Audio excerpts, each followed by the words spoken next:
kick to the gut. I like it. Oh yeah, let's do it. It's Mr. Young.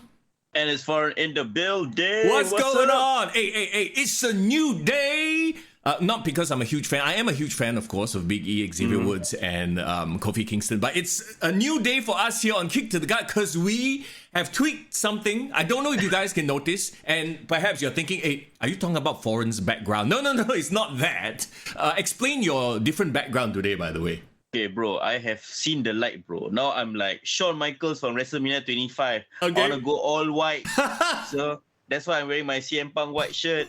That's why my background is white right now. It's no longer the black. You know, You bro, turn face on us, is it? You turn face. I turn face. I mean, Mr. Young, I think you're a better heel than me, lah. So I think you should keep the heel side. Let me be the baby face, bro. Okay, you know how some people are just better, they have natural tendencies, right? I will gladly take the heel role. I embrace it. I embrace my dark side. Anyway, okay. But the boring reason is because I just painted my wall, so it's still dry. So I can put my black background, okay? Okay. There you go. Okay, that's the real reason. It's like WWE, you know, sometimes they have some funny decisions. Actually, there's a very mundane reason for it, but they just try to make it a thing. You make it a work. That's what Tony Khan does. Everything becomes a work for him. No, bro. Everything is a shoot to him. That's the thing. That's the thing. He's such a mark for the business, right? Everything to him is real. It's all so real. It's so real to him, damn it. It's still real to him. And okay, so I alluded to the fact that we've changed something, not only Foreign's wall, right? But also the fact that we're using a different program, once again, to do the stream. So look at Foreign's face, so much sharper than usual. You can see every pore on your face. Hey, bro, don't like that, bro. I'm very paiseh. Very nice. Don't worry about it. And hopefully it won't mess up with my PC. And then if there are any guys in chat, if there are any audio issues, any stuttering robotic voices, you let us know. So if there is, that means the setup didn't work. But if there's no more robot voices, that means okay, we're good to go. It's a new day, baby, of no more robotic voices.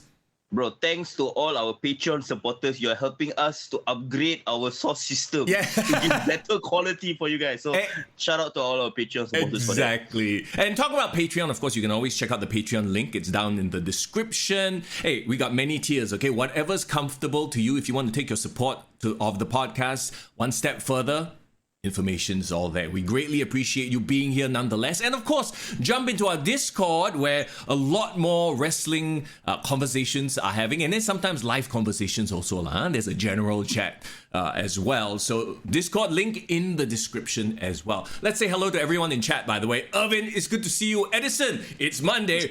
You know what that means. Adrenaline in my soul. Oh gosh, okay. Bro, that one Monday US time. Now we still got Singapore time. We wait for the American Nightmare tomorrow. Right.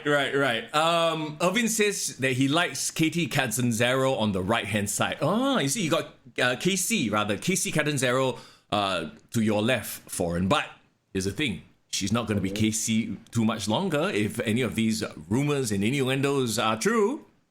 Yeah, man. You know what's the funny thing is, technically we are supposed to be in the post-WrestleMania lull period, right? Things supposed to get boring. We're supposed to be run out of things to talk about. Yes. We're like, Mr. Young, like, should we just do like a classic pay-per-view review or something like that? Right. But we can't lah, bro. The news cycle in wrestling, the rumors, the update, the backstage stuff just keeps like bombarding us. We had to talk about it, all of it, right? See, that's the problem. Also, I feel like it is a bit of a problem because I don't know about you, but this entire week of wrestling, there was so much of it, right? Because I actually completely forgot. I didn't even realize the Battle of the Belts was happening until they talked about it on Dynamite. I was like, oh, okay. I did like, really? All right, so there was a Battle of the Belts on a Saturday, which is Sunday for us.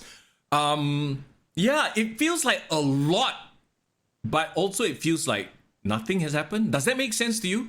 Like, yeah, completely, bro. Okay, Completely.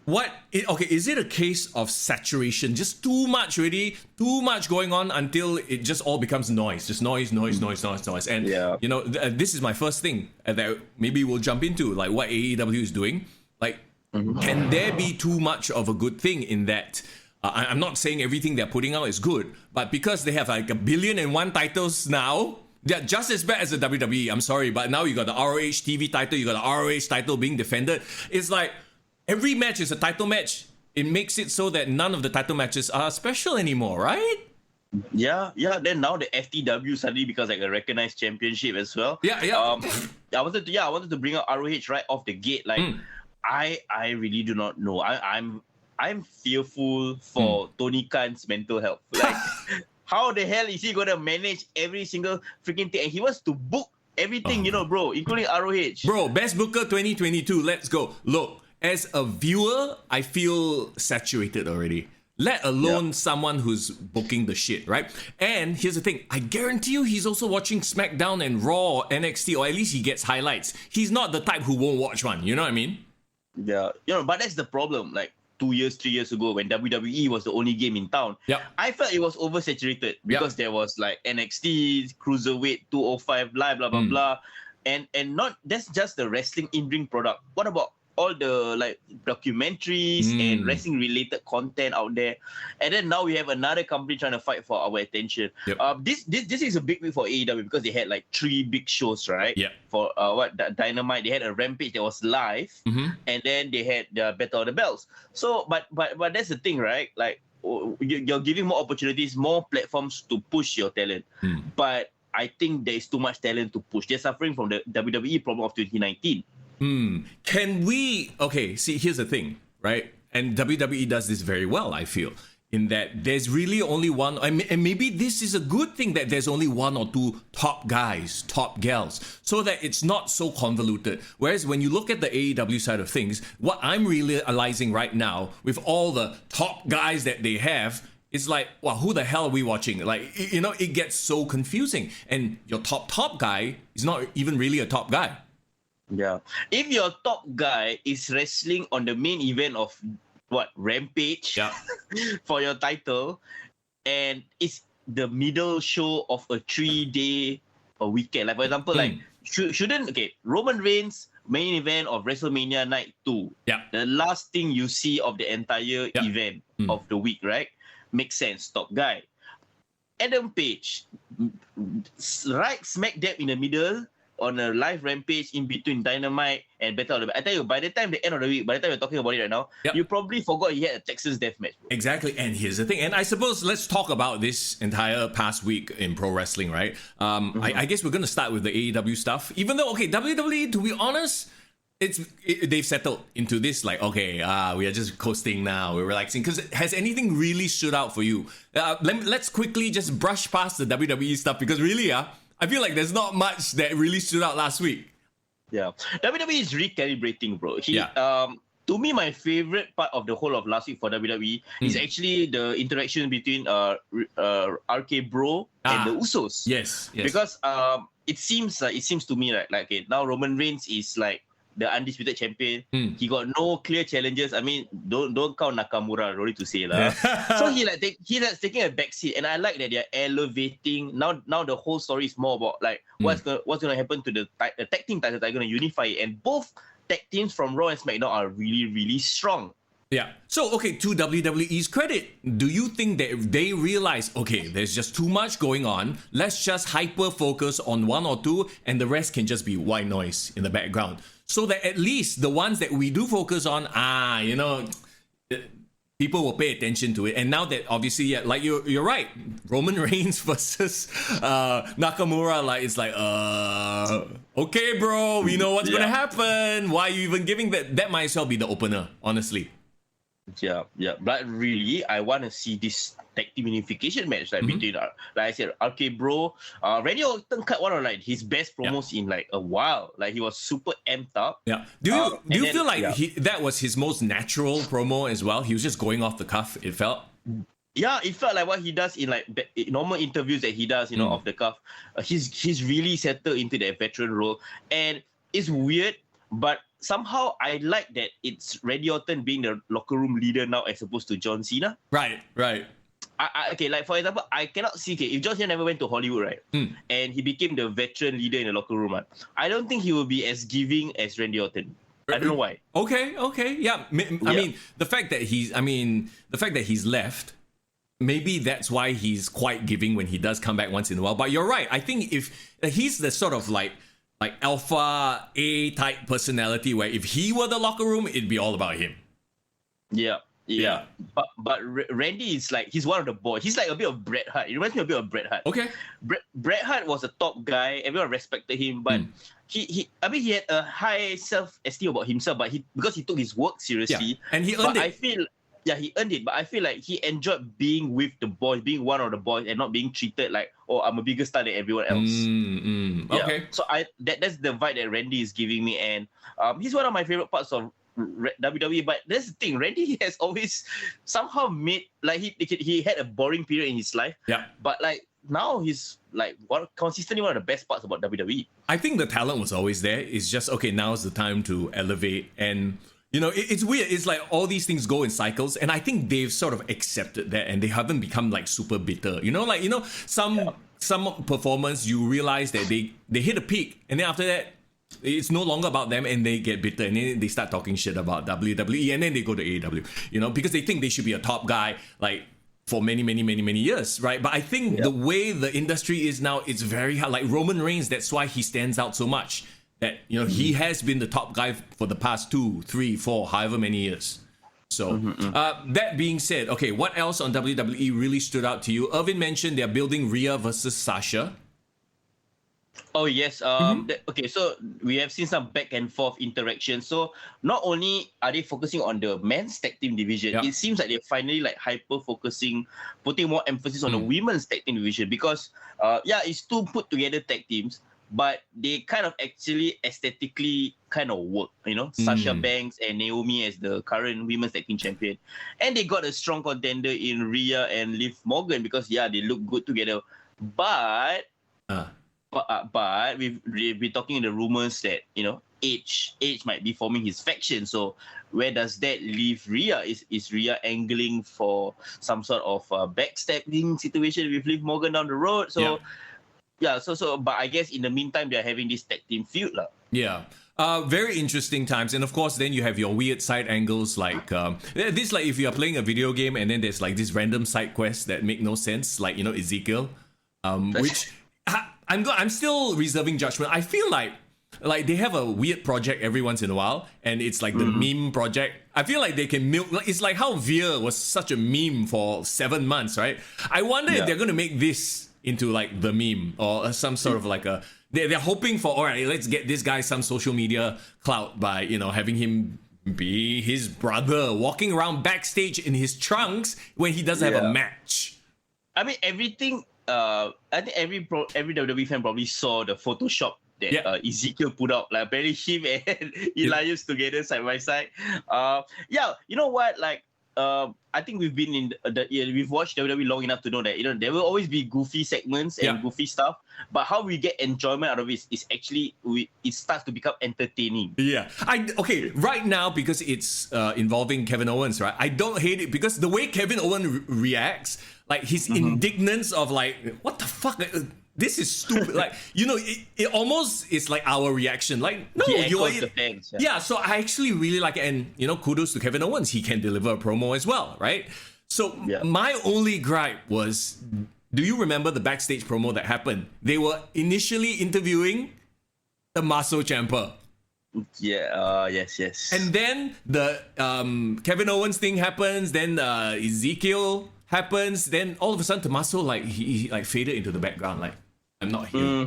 So, like, it was his promo segment. He literally said 5 lines, and then after that, this whole bullshit just kind of took the attention away. I kind of, like, I felt bad, because, like, you can tell it's like, but bro, this is my segment, bro. But then again, what do you expect? You know, like, Ciampa is one of those NXT originals that I don't think will transition well in WWE. That's why the Edge faction is his lifeline. I really hope he gets that. But I just thought of something like, okay, you know, both Damian Priest and Edge are pretty tall men. Yep.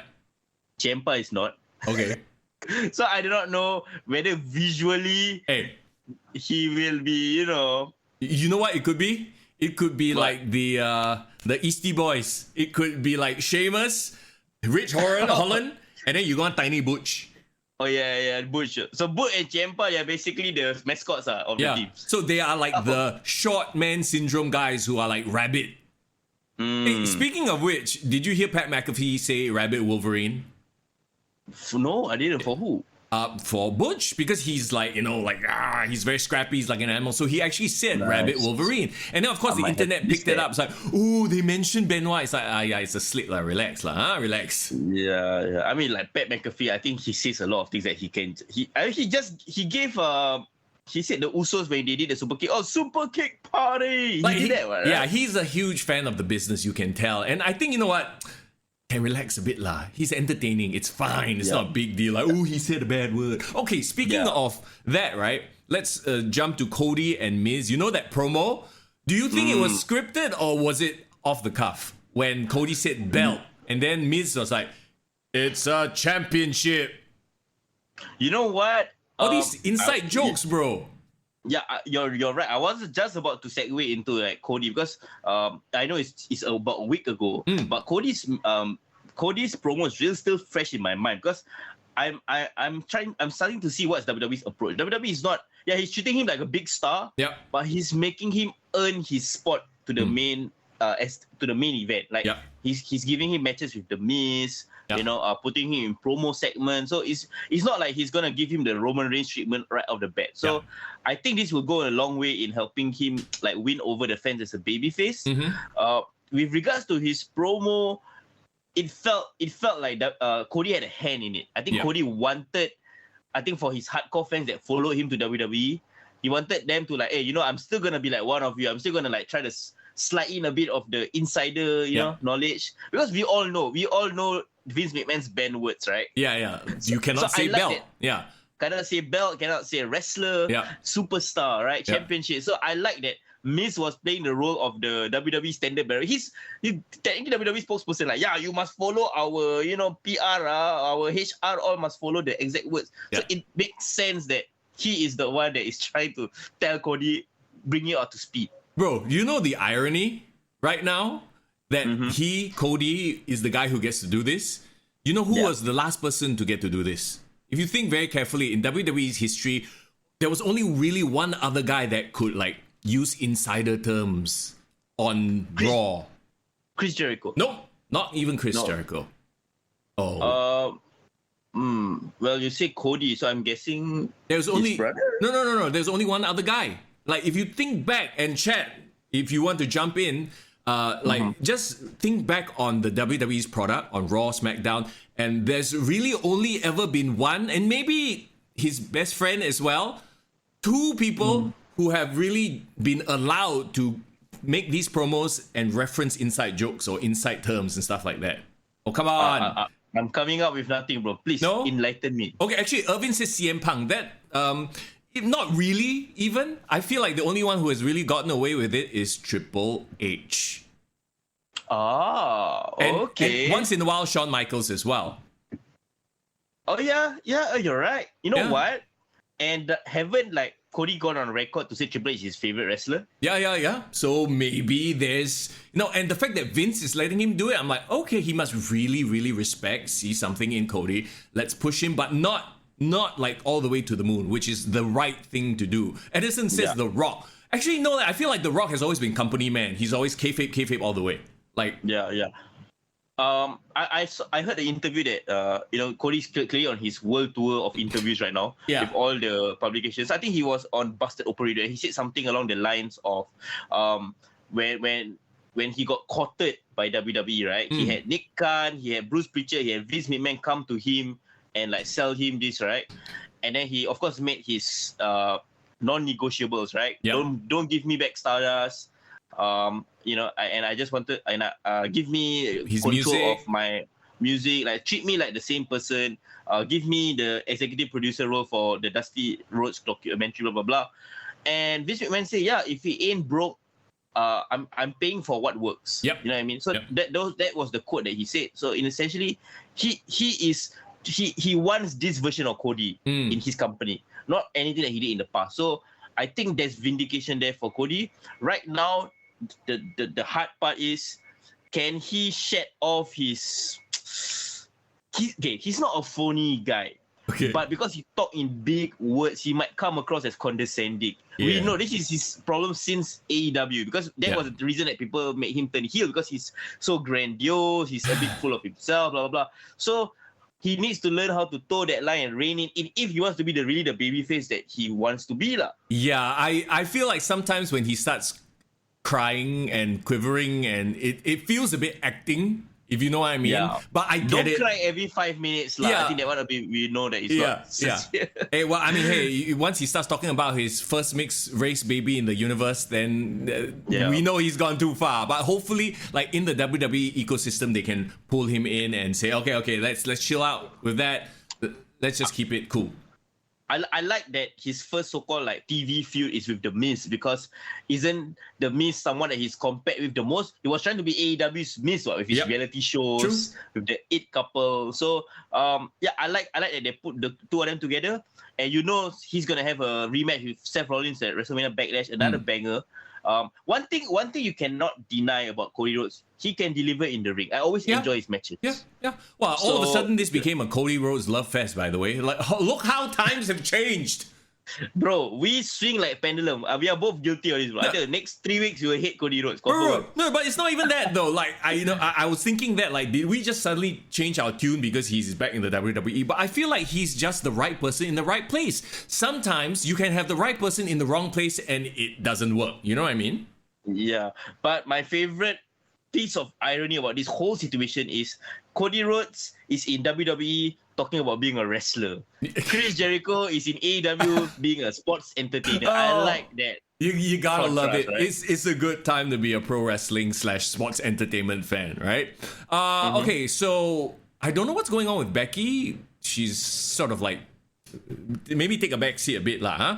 So should they unify the women's titles as well? Since the men's titles were unified. Depends on what's happening with Ronda and Charlotte over there, bro. Oh, right. Oh my God. Yeah. But I'm so done. Unfortunately, that's like one of the worst. Like, Charlotte is Charlotte. She's perfect. Like, as a cocky heel, I'm better than you. She's nailing it, right? Like, she's the nature girl. Yeah, she's perfect as that role. Ronda is just not doing it. And the crowd can feel it. Everyone feels it. So where do they even go? Have you ever heard a wrestler mumble through his promos before? Or her promos? Yeah. Ronda Rousey lah. Yeah. Even like Psycho Sid stumble through, asked to repeat again. At least he got personality, when he says it. Yeah, he just... Ronda just like... we know for a fact that Ronda never went to wrestling school. Her first wrestling training was on the road to WrestleMania 34 on her debut, where she had the best people around her. But yeah, exactly. She had the best people around her, and I mean, we've talked about this ad nauseum. They kept her matches short. She just she had the Goldberg treatment. Just come in, say like 2 lines, bitch, you bitch, and then destroy somebody in the ring. Now that she's cutting promos and having long matches, it's like, oh dear, all her flaws, her greenness is starting to show. But her greenness is delivering on the mic. I don't think she's green in the ring. Maybe ring rust. Maybe it's ring rust. But yeah, My issue with Ronda is actually to me, right? She said that she was a wrestling fan. I've seen interviews of her saying that she grew up loving wrestling. Sure. But I feel like for someone who grew up loving wrestling and knowing what wrestling is all about, she can't seem to deliver the performance of a wrestler. Well, I mean, it takes a lot. Look at the people who have been in the industry who like took how many years to finally find themselves. Roman Reigns, pure example, right? Like they spent how many years trying to shove him down our throats, and it took him all that percolating, all that seasoning. Finally, we get the end evolution. You know what? I feel like Ronda Rousey needs to go back NXT. She needs to get some shine, work in the performance center a bit. She has the talent to be a great wrestler, but to be a sports entertainer, she needs all the help in the world. I think she needs Kurt Angle there by her side managing her if she needs it. Like I said, bro, she just needs the Goldberg treatment, not the Brock Lesnar treatment, because Brock Lesnar started in OVW. He has the wrestling training, the background, the pro wrestling, the quote-unquote sports entertainment training, right? He spent how many years doing it before going to UFC, blah, blah, blah. So it's not the same comparison. I know because they were both UFC champions, people draw that connection. But realistically, Ronda is really more of a Bill Goldberg than she is a Brock Lesnar. If you think about it. Yeah, because she has the potential to get exposed. Like, I've never seen Kurt Angle get exposed. No, because he was a natural, first of all. Yeah, and not just natural in the ring. Okay, let's talk about we're really talking about as a sports entertainer. Yeah. I've never seen Ronda being entertaining. You know what I mean? Like, even when she was in UFC talking trash to other women, she's just talking shit, but it's not entertaining. Like Conor McGregor talking shit, but as entertaining. Yeah. Right. Like I said, that's why you just need her to go in and break arms. That's it. That's all you need. Just be a badass. Be the badass that we remember from a few years. So, and the more they give her promo segments, the worse it gets. Yeah, but with all that being said and that, I am looking forward to their match in WrestleMania. Back then, they have a stipulation, right? I quit. It's an I quit match. I quit match, right? So yeah, that match is gonna be exciting. So what kind of shenanigans can they pull off? Break Charlotte's arm, lah. Really, legitimately. But okay, so if you go and quote unquote break Charlotte's arm, Charlotte quits, right? Oh, Ronda wins the title. Do we really want to see a Ronda Rousey title reign?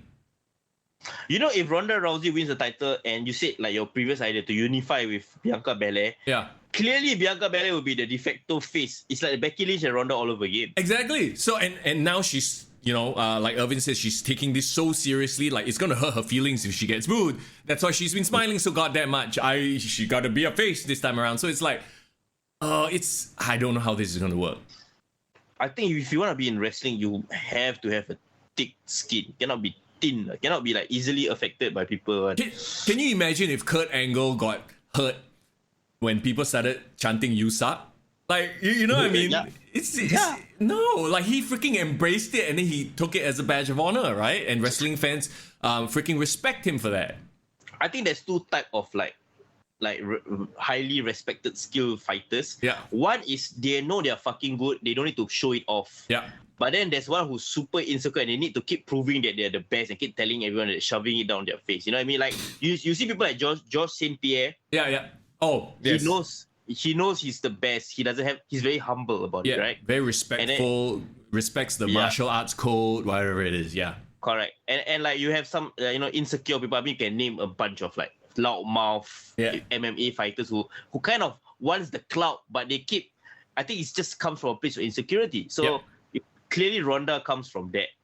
Well, I mean, a lot of it has to do with her upbringing and her background, and that's the other thing too. And I will draw a connection now to Lacey Evans. Okay, I know our connections. We're going from one to the other. Just free flow of thoughts.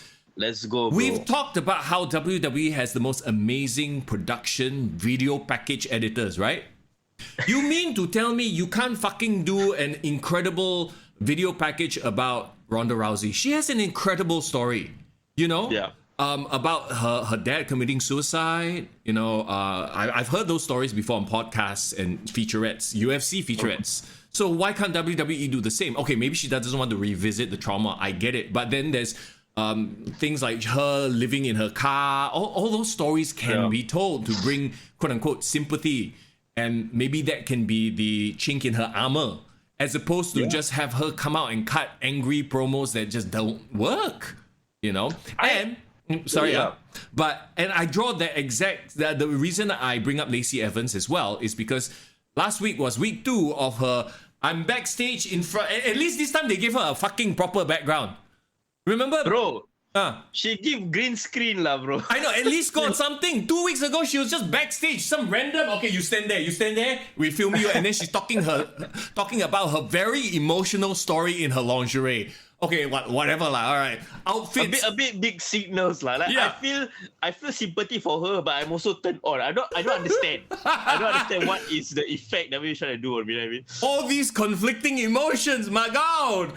Can you imagine like a porn star opening up about her past while having a sex scene? I mean, I do not know how to feel about that. No, I don't understand who's producing this. It makes no sense to me because now, did you want to add anything else to Ronda before we move on to Lacey? Yes. The quick thing I wanted to say is I actually have a copy of her book. I own her autobiography, like my fight, right? Yeah. And you say, incredible story. Yeah. And then it just makes me think, like, UFC fighters and their packages, pre-fight packages are always some of the best. Yes. But the UFC fighters are not that.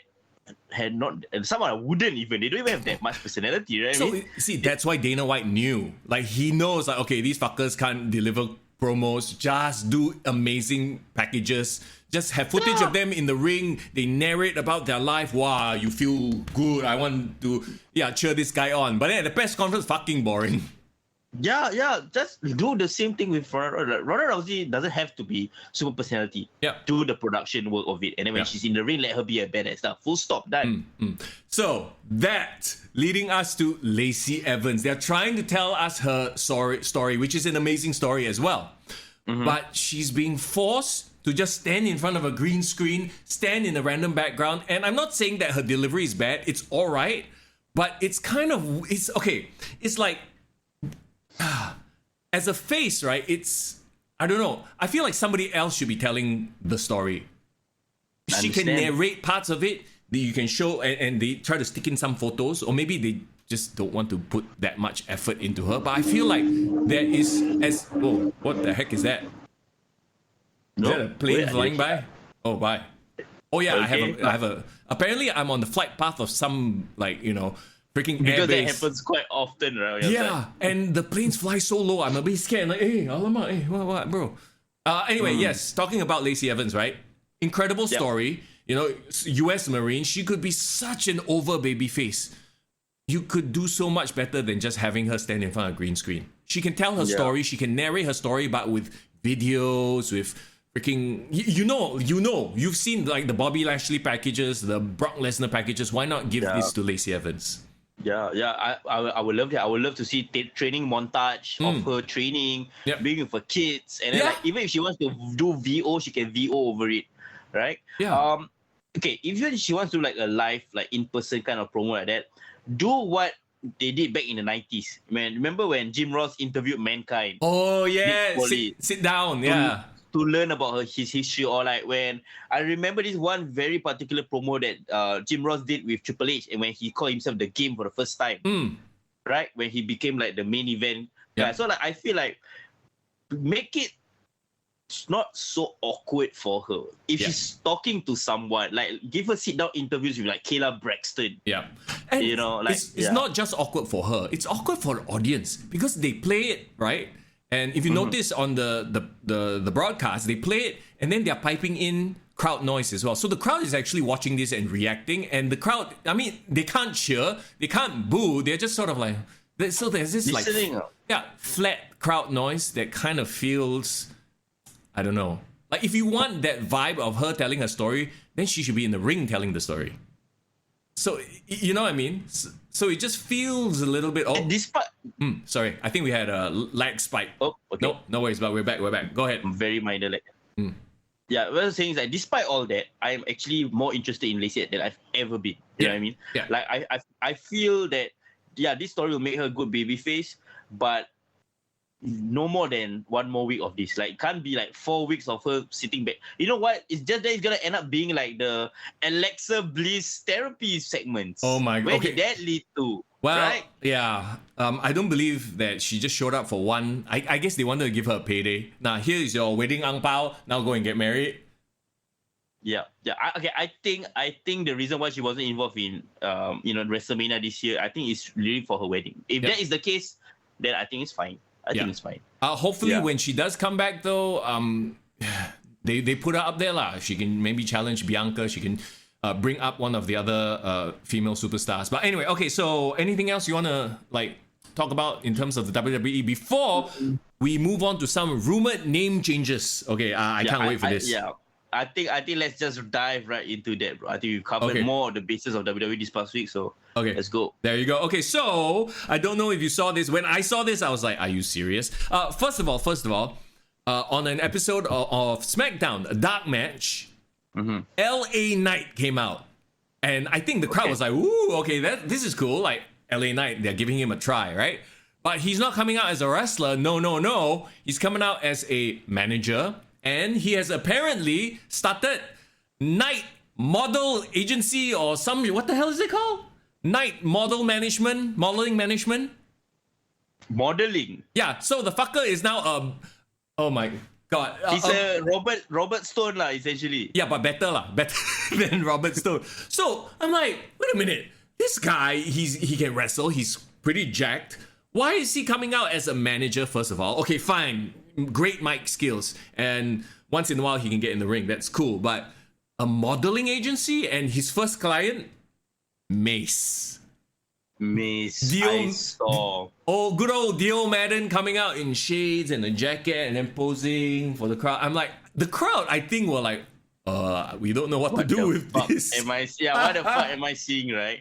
Yeah. Bro, okay, LA Knight as a manager, very divisive, but honestly, I can see the reason why. They're probably giving him the MVP treatment. Because, bro, he just turned 40, and only now he's entering the main roster. So maybe for them, it's like, how long can I invest in this guy and try to get him over with the audience because his time is so limited? Okay, never mind. Give him some sort of like part-time schedule where he talks more, wrestles less, but still gives him a chance on TV, a foot in the door. I can even rationalize that decision. But then putting him with Mace, who haven't done shit. Well, to be fair, that's the point, right? Mace hasn't done anything. That's why they need to repackage him. But my question is, then why you call him Mace? Who? Like, is that supposed to be some atas model name? Like, what's wrong with Dio Madden? Or just repackage? You know what I mean? Yeah. And the Mace character looks different enough. Right? He was in a mask for so long, then he had face paint. Like, if you just called him something else, Anton or some shit, like, they're calling me Anton, I'm a model, you know? Like, if that's where they're going with that, I think the crowd could have dealt with that. But Mace as...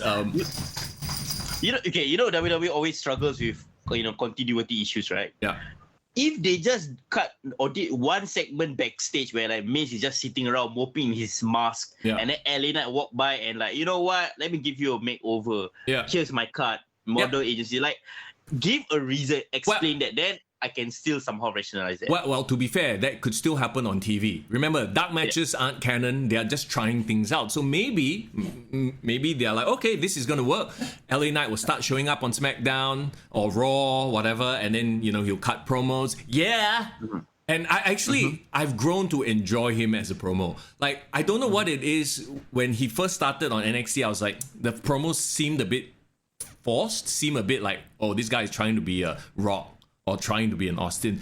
But as we've watched more and more of him, I'm like, actually, he's very entertaining. Or if any, okay, like he doesn't make me laugh like The Rock, but when he gets on the screen, he captures your attention and he can put a point across very clearly and then do it in a, if not funny, but at least entertaining way. I think he has that, I would say, alpha male charisma, you know what I mean? Like, he's the kind of guy, like, you see him in the room, like, when he talks, I'm going to listen. But it might be lame, it might be brash or shock sendiri, but, like, you can't deny, like, you pay attention to him, right? So I get his appeal. But the thing is, right, now, as you see, there's a wave of NXT call-ups that's happening, right? LA Knight, Tommaso Ciampa. Last week, we had... who was the one that... Gunther and Ludwig. Ludwig Kaiser. So like the name changes.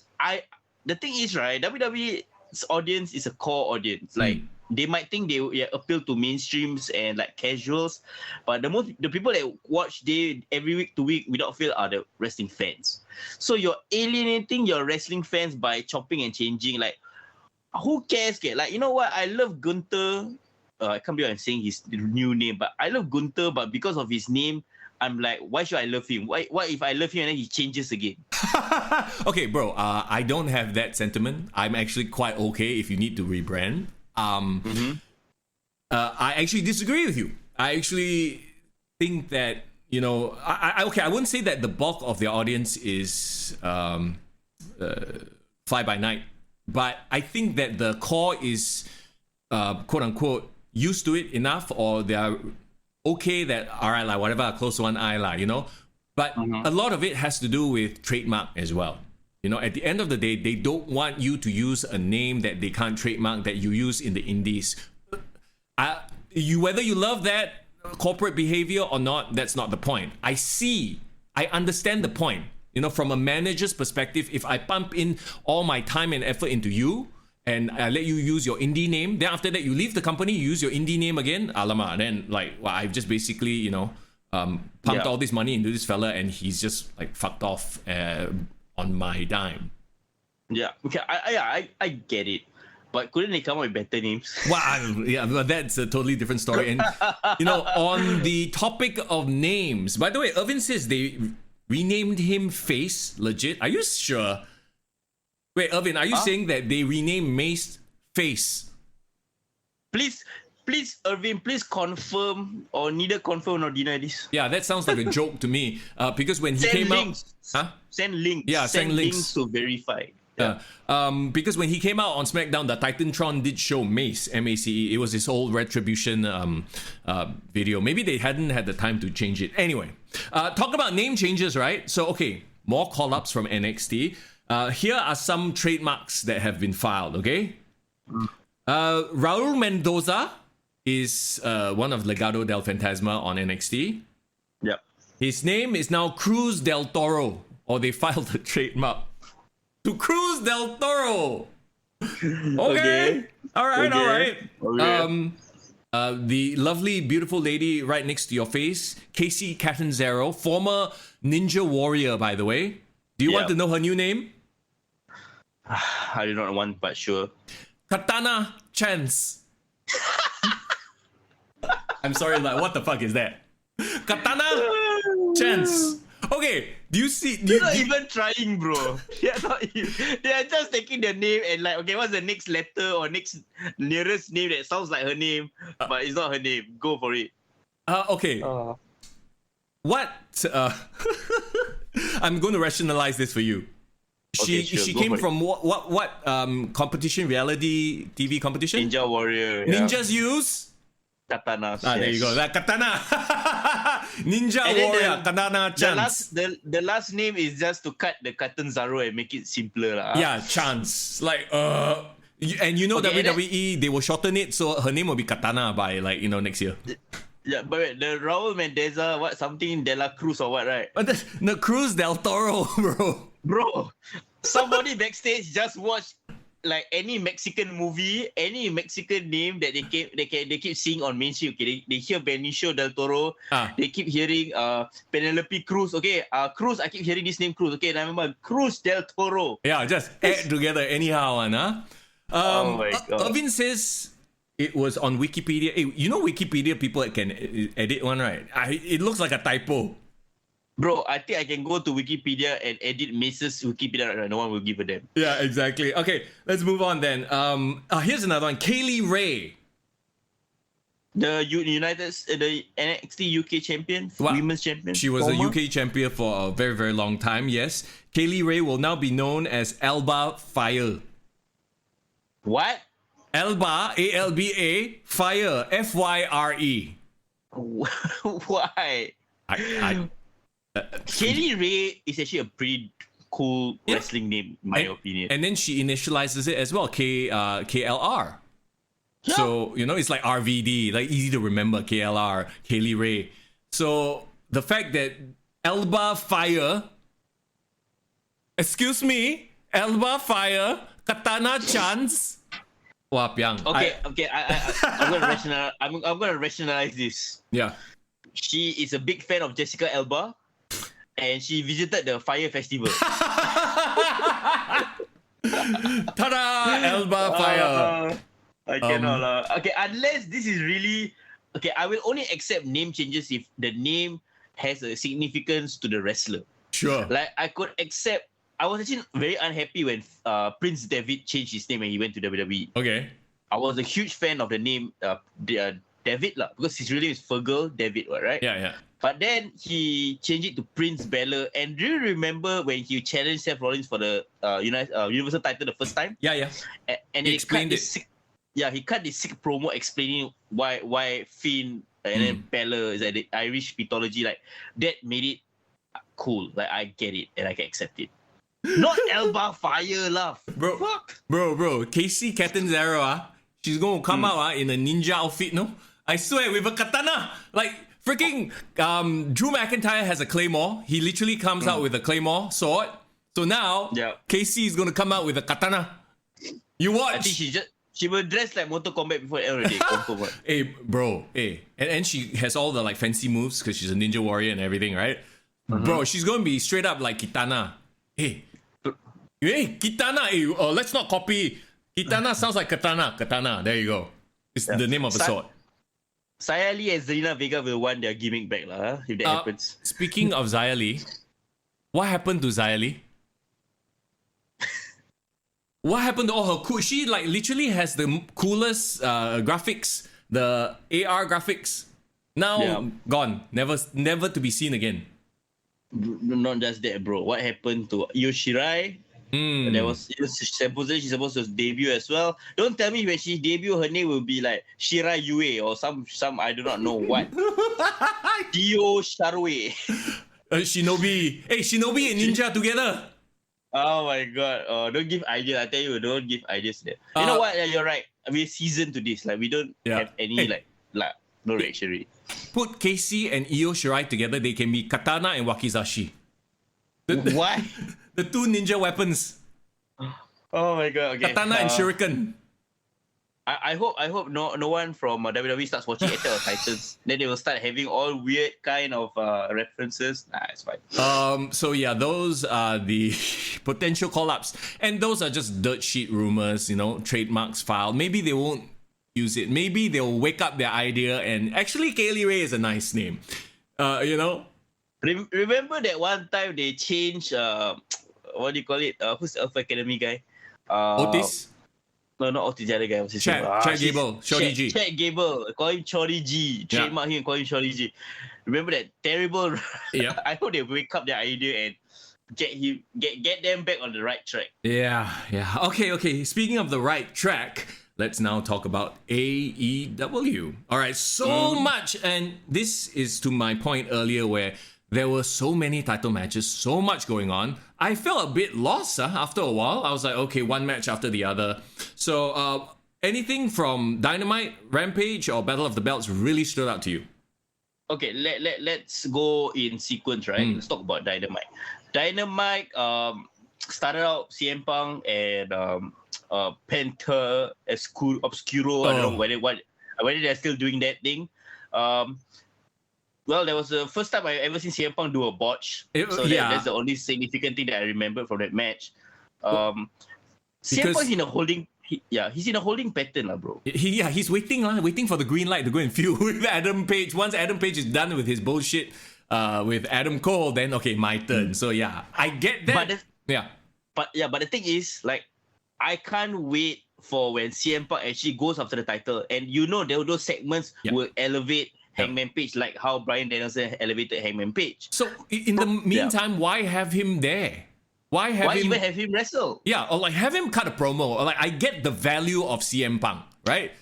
Just playing his intro music is already like, oh, the crowd goes wild. But the more, and we've talked about this before, the more you do it, the less impactful, the less important it becomes. So why are you wasting it on a random match with Penta, and have him show flaws essentially? Yeah.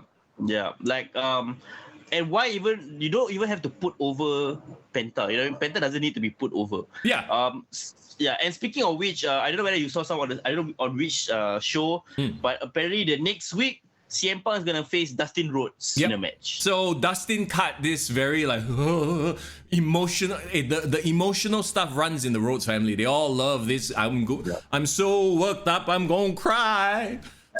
So like you saw his promo on, was it Rampage? I think it was on Rampage. I think I saw. Yeah, he cut. It felt like he was cutting the promo of his retirement career. Like he's like gonna challenge for the career or some shit like that. But like, it's just a random match on Dynamite. Exactly, bro. It's like okay, like I'm buying into it, but why not have it at a pay-per-view or something like have it build over a couple of weeks? No, it's just and then he does it next week.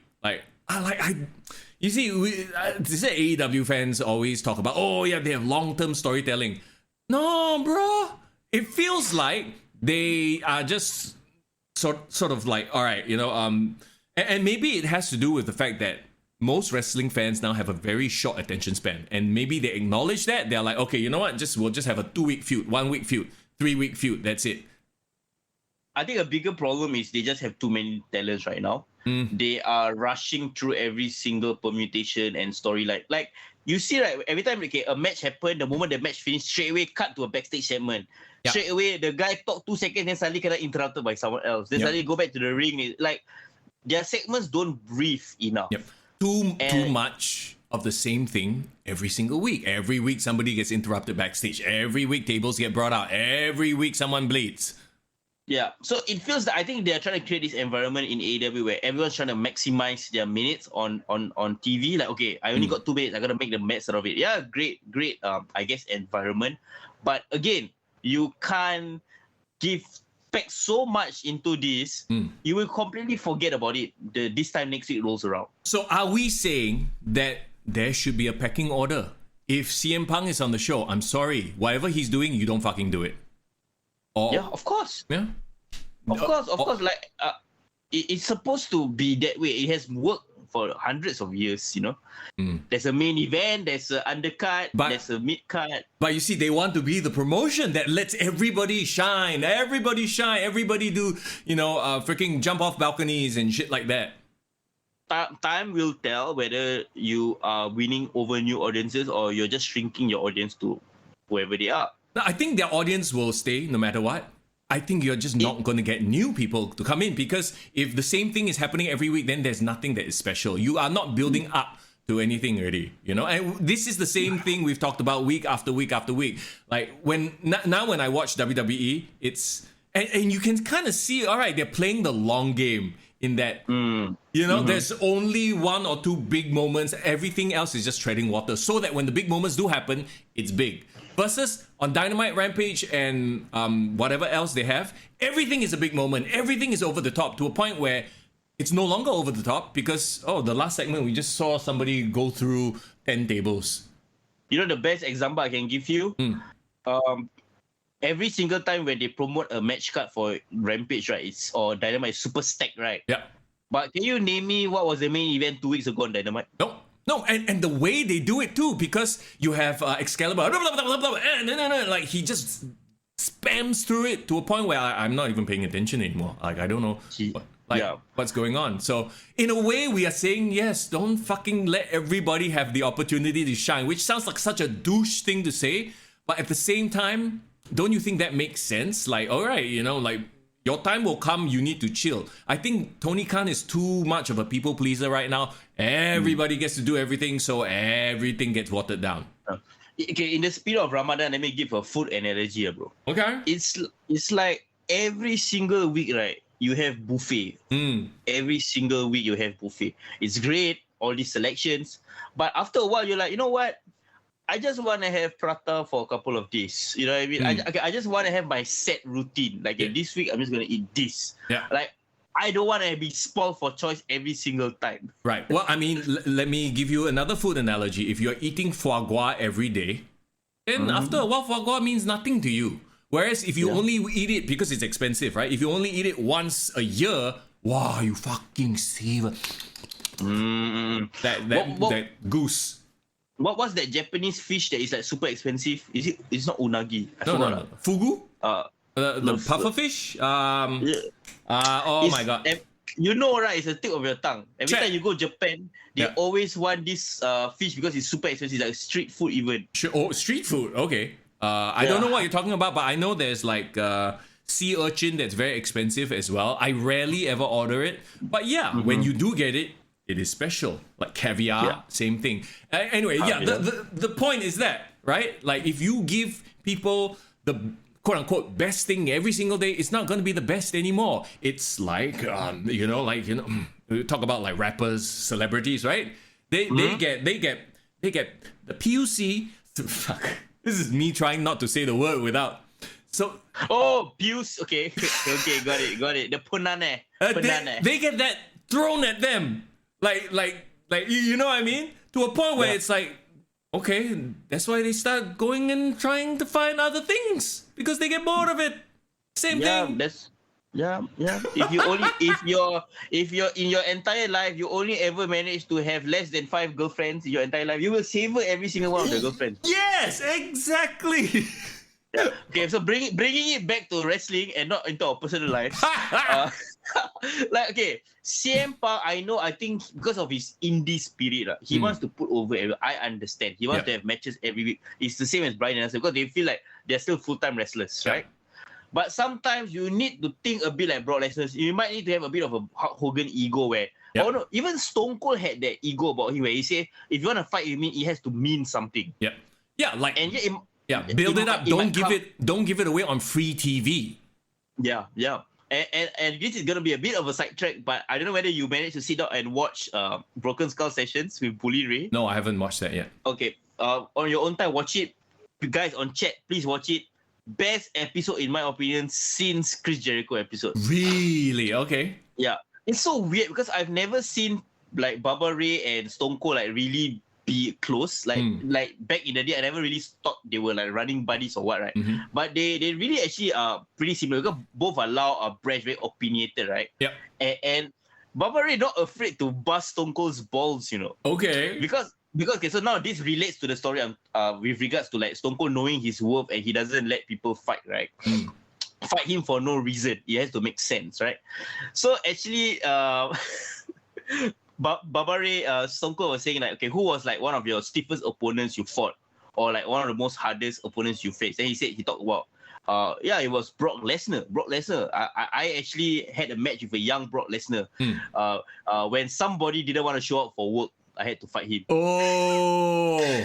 So actually, I just realized, and I completely forgot this fact. Probably you did as well.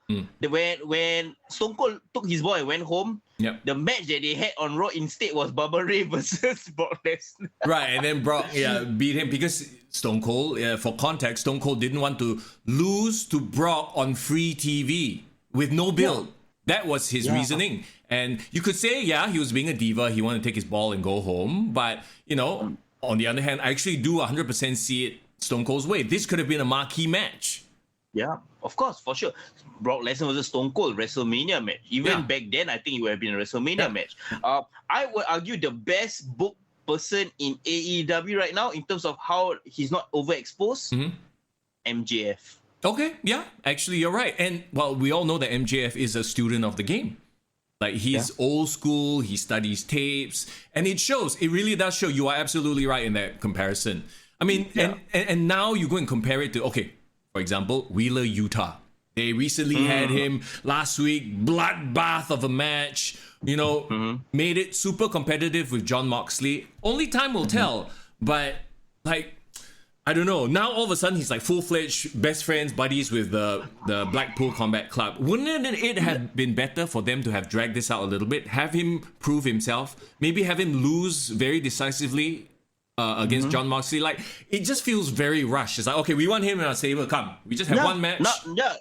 Now he's already part of the BBC, which, like, you know what happened to that match where he need to fight with Trent Beretta? Trent Beretta bro, BCC, not BBC. BBC different, Oh, okay, sorry, bro. I shall not indulge on my preferences, but anyway. Blackpool Combat Club, BCC. Okay, go ahead, bro. But back to my point. Like, wasn't Trent Beretta like angry with Wheeler Yuta for leaving? Yeah. Why didn't they have a fight? Why didn't they like? But here's the thing. Now that you've quote unquote elevated Wheeler Yuta, right? So just think about it. I'm sure they'll revisit this. And I'm sure that Wheeler Yuta and Trent Beretta are going to have a competitive match because that's how they do things there. So, by proxy, you're saying that Trent Beretta and Jon Moxley, same level. Do you see the problem? Yeah, I do. And I don't understand why best friends let him go so easily. Like, oh, he just want to leave. Okay, leave up, bye. Like, they didn't fight to keep him. There's no feud between Blackpool Combat Club and best friends. And that's the problem now because going into the formation of this alliance, right? Bryan Danielson was a heel, right? And now, I do not know what is BCC anymore. Because they have William Regal. They're 100% face, like, come on, Like, and here's the thing. Okay, go ahead. Yeah, but just a quick point. Then you turn Bryan Danielson heel, and he became the best heel in their company for just 2 months. And then now he's face, and he's not really doing a lot. It's almost as if he's like, okay, now I'm just going to relax. You know, so I get it. Maybe he wants to give back and let the shine be on Wheeler Yuta. So why not make this into a whole program? Why not have, okay, how about this? I just came off the top of my head with this. See if you like this program a little bit better than what they presented, right? You know, you had that whole Wheeler Yuta wanting to prove himself and join the Blackpool Combat Club. Okay, have the best friends fight Blackpool Combat Club, have BCC completely annihilate them. Then you have Wheeler Yuta be in a match with them and he almost gets the win. You know what I mean? So at least you have the story of, oh, actually Wheeler Yuta is like technically better than both best friends. And then you have the internal fight. It's like, you think you came close, you better than me. Then at least, you know, okay. So you sort of build this story where Wheeler Yuta actually could be better. I know this might hurt the Trent Beretta and what's the other fella's name? The useless one. Chuck Taylor. Chuck Taylor, the useless one. Chuck Taylor's feelings or whatever. But isn't the whole point to build up Wheeler Yuta? Anyway? Yeah. The whole story is fucked up because of two very simple things. Best friends was de facto face. Yeah. Heel that Bryan Danielson was one of the best heels in the company. He should have kept him heel. Yeah. Problem is he wanted to make alliance with a baby face Jon Moxley who just came back from alcohol rehab. Yep. So he's a good baby face. So now I thought the initial BCC storyline is he's gonna seduce Jon Moxley back into the dark side and then both of them be like awesome two-man power trip heel. And even if they bring William Regal into the situation, William Regal can straight away off the bat. Yeah, he can give one promo where he like show us appreciation to the fans. Then go kick the shit out of some babyface guy, and now the three of them are like the biggest badasses, heel stable in the company. Then it would make sense for them to seduce Wheeler Yuta to leave the babyface pathetic group and join BCC, and now Wheeler Yuta is a made man because he's a heel essentially, but learning from the three best, like, because they keep talking about how they are vicious, they're gonna beat, they're all about violence, like they just screams heel, bro. But because now there is some weird I don't know how you want to pronounce amalgamation. Is that the word you're looking for? Amalgamation, yes. Thanks, Mr. Young.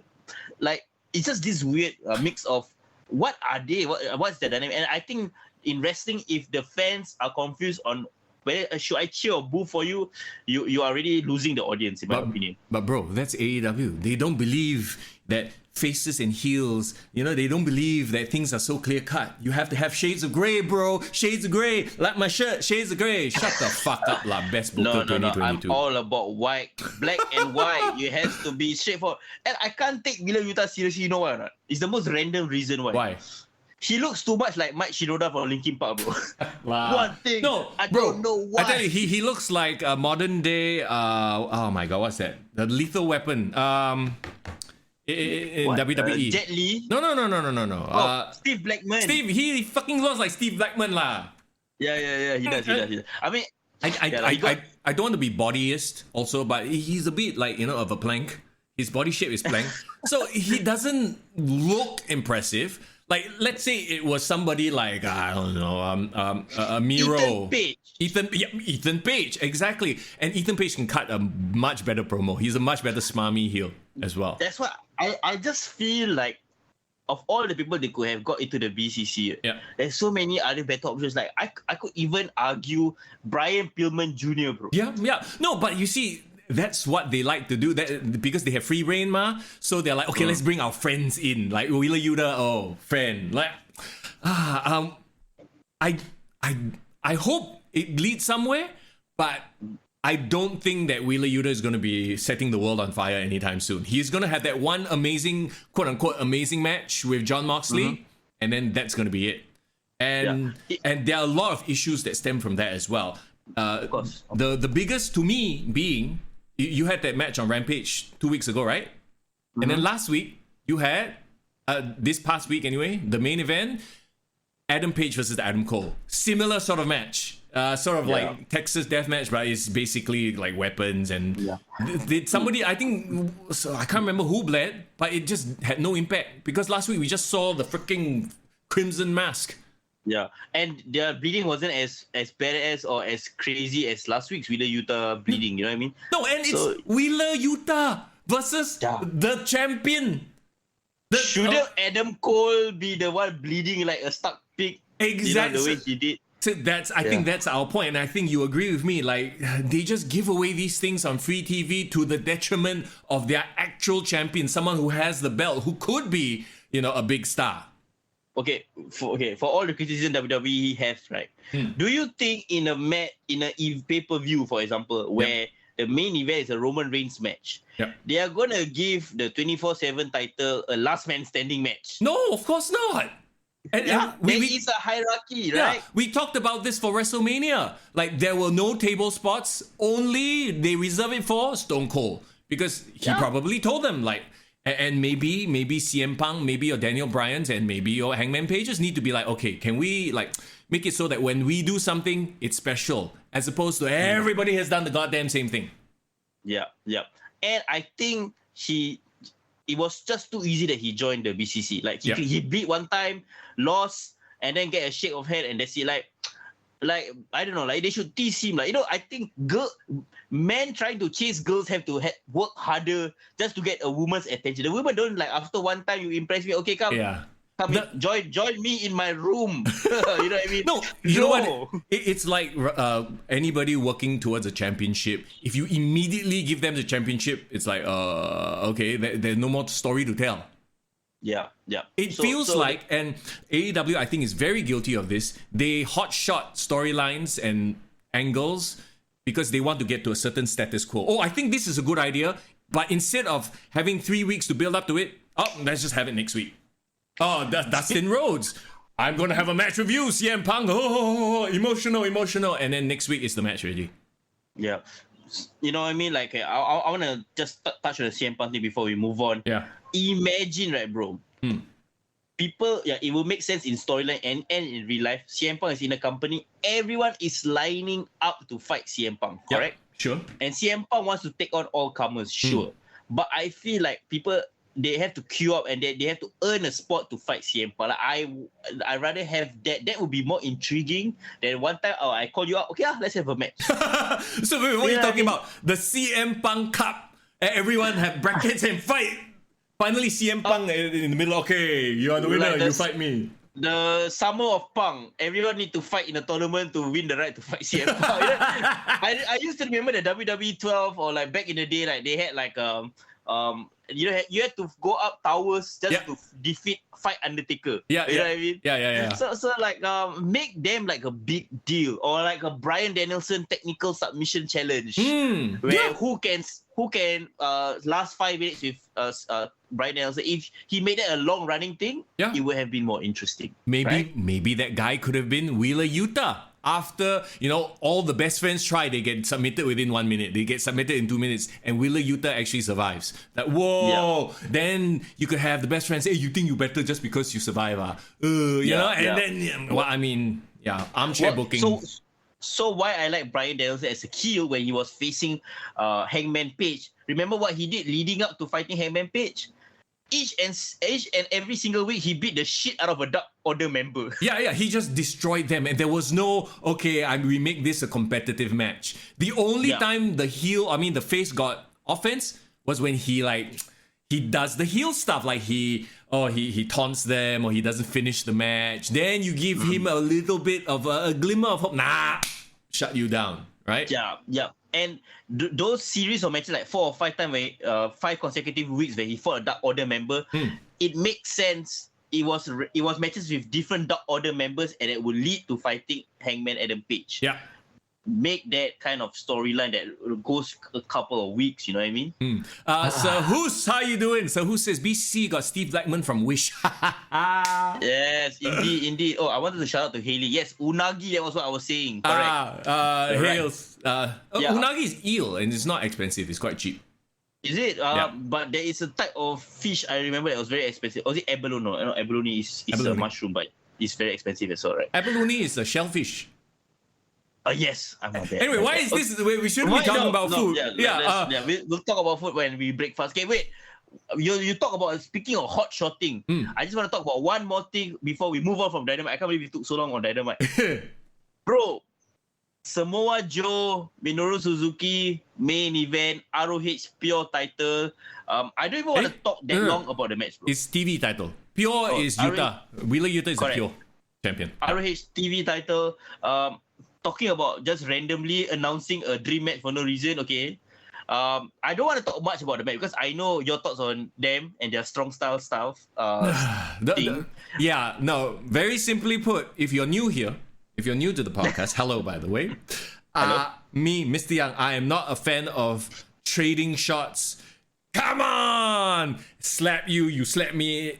To me, is the most unrealistic thing ever. But yes, I don't want to dwell on it. That's what happened a lot of, in that match, because that's how Suzuki works. So go ahead. Yeah, but yes, in spite of that is how Suzuki works. I would admit that I appreciate that he is trying to beat the shit out of a Samoa Joe, who is going to beat the shit out of him back in return. And he's not going to make it a hokey beat. He's really just going to punch your face. Yeah. That I can appreciate, and I guess Minoru Suzuki was a ROH TV champion for like 2 weeks. Yeah. And now it's Samoa Joe. But that's not what I want to talk about. Okay. I want to talk about what happened after the match, bro. Oh my god. Okay. So I don't know how you missed that, but we have to talk about that. No. So maybe I just cleansed it out of my head. So the whole thing started at ROH Supercard, which I finally got to watch, and ups and downs. It's like watching an episode of Dynamite. There's some really good stuff, but there's just some horse shit. And you watched FTR versus Briscoes? Yes. You asked me the question the other day to compare FTR versus Briscoes versus FTR versus Young Bucks, FTR Briscoes, all day, every day. I think a lot of it has to do with the fact that I've never watched a Briscoes match before, so I go into that match clean slate. Didn't know what to expect from them. Just tag team classic, right? With the Young Bucks, they were great. They were great. Like, they should be on national TV, but apparently there's issues with that. Whatever lah. We'll let them sort that through. We're not going to go into that. That aside, okay. So you have that scene, the ROH main title scene, where Sanjay Dutt and Jay Lethal are now together, right? And they're messing around with the ROH champ. They're messing around with Samoa Joe. And okay, so after the match finishes, they come out. What was it? They came out to do like shenanigans, right? Yeah. They say they got a present for Samoa Joe, remember? And the present is what's his name? Wait. No, it's the not so great Kali. The average Kali. The average Kali. Yeah. Okay. He's apparently some sort of an NBA player. Is it? Okay. So. I've been waiting all week to talk about Satnam Singh. Bro. Okay, Satnam Singh, that's his name. I forgot. I legit forgot his name. Go ahead. Okay, the reason why is because the moment after the Dynamite debut, right? I've been freelance writing for Sportskeeda, right? Yeah. Writing wrestling articles every single day. Yes. And they're technically based in Mumbai, India. So everyone in that company asked me, "Hey, Fahan, faster put out a 5 things you need to know about Satnam Singh article." So this motherfucker here had to research about Satnam Singh after the Dynamite debut. Oh, that's great. You're the perfect person to talk to right now about Satnam Singh. Go ahead. Yeah, so let me clue you in, bro. So he is apparently the NBA's first Indian draftee. Okay. He was drafted to the, I think, Dallas Mavericks. Okay. Yeah, I think Dallas Mavericks. But he didn't make it to their pro team. He joined their reserve, their G League. Okay. Do you know what's that? The developmental league? So this is probably like a lower tier league, like, EPL got like, Premiership. No, what's that? Championship and correct. The lower leagues. Their reserve league, essentially. So he joined their summer league, reserve league. He was apparently their 52nd draft pick. The point is, he wasn't really like Yao Ming, you know what I mean? Yeah. He was a well-known Indian star though, because he was technically the first Indian basketball player to be part of NBA. Okay, good for him. But then he only did 2 years there. Then he got released. Oh. Then he had a tryout with WWE in 2017. Nothing happened from that. And then he got signed by signed by AEW last year in 2021 September, right? Of course. Apparently, and I think some of the people on Discord send the link. This is all part of if you guys didn't know, in the media world right now, apparently Warner Media and Discovery had a big merger. Right? So one of the subsidiaries of Discovery or what is Eurosport, which shows AEW in India. Oh. So this is completely like what do you call it? It's a marketing ploy. Yeah, it's a business deal. Hey, let's get this Indian champion. Yeah, it's so typical, right? Yeah. So hey, I guess those of you AEW fans who have shat on WWE for doing shit like that, nah, okay. See, when there's money involved. Yeah, I mean, bro, it's like the reason why Mansoor even had a run in WWE. I don't know what happened to him, by the way. But so yes, back to Satnam Singh. So he has been training in the Nightmare Factory for almost a year. Oh, so he's wow. been signed to AEW. So he had the illustrious training of QT Marshall. Illustrious, yes. No, but he had Dustin Rhodes, he had Cody and all that kind of stuff. So, yeah, the thing is, I will give him a chance in terms of whether he can perform in the ring. Because, Bro, he did one move and it looked like shit already. But I also give him a chance. Okay, fine. My issue is not with him yet. My issue is, why the fish did you give him a likes off, likes on, like debut when nobody knows anything about him? Yeah. Who is people this? People thought it was like Bray Wyatt or Undertaker. You know what I mean? Yeah. And then you give one time Satnam Singh. Because they needed time for him to come up from under the ring and climb. So it's like, okay, how can we distract the crowd? Okay, switch off the lights so people can't see. Yeah, I mean, I guess we will have to reserve judgment for his wrestling ability. But like, the one clothesline looked like Great Khali. Like, you know, he just basically extends his arm out and somebody runs into it. That's all it looks like. And it was like, oh God, it's already looking like shit. Did you see his appearance at the end of Rampage? Oh no, Battle of the Belts though. I don't remember. I might have missed it. At the end, as in after the women's match? So, at the end of the Dalton Castle versus Jonathan Gresham match. Yeah. Right? Yeah. So I think he had ability to show a bit more of his capabilities, I guess, during that beatdown. But again, nothing against him yet, because of course, we need to give him more time to like really showcase what he can do. But my issue is that you just brought in Samoa Joe. Yeah. Right? And then now, so Samoa Joe's job is to just put over this green guy? It's like debut versus debut. It's like you had Daniel Bryan show up. I mean, you had Adam Cole and Bryan Danielson at the same time, and one is going to suffer. Obviously, in this case, I'm sorry, but Satnam Singh is going to be one to suffer because he's a nobody in the wrestling world. So, in a main event of Dynamite, which had Samoa Joe and Minoru Suzuki, all the AEW fans or wrestling fans can talk about is, who the fuck is this Satnam Singh and why did he just ruin a great main event or like a main event? Yeah. So that bad booking move in my opinion. And you know, I love that you brought up the whole merger and everything because should we talk about that now or later? Because I feel like okay. Apparently, I was reading some of the dirt sheets about this as well. So the TBS has a new head as well, right? Because of the merger and. The new head is like this lady who used to be in charge of HDTV, the Oprah Network, Discovery, Food Network. So yeah, I'm sure someone like that who's been in charge of these wholesome TV shows is going to love that you have this guy who wants to nibble your blood, or what is it? I'm going to drink your blood, who's chewing on a dude with a crimson mask. Oh, I'm sure that shit is going to fly well with her. And the reason why TNT and AEW got on Warner Media was because of the previous owner that apparently shared a relationship with Tony Khan. Like, they were buddy, like man and man talk about sports, that kind of thing. Like, it was the easiest sell.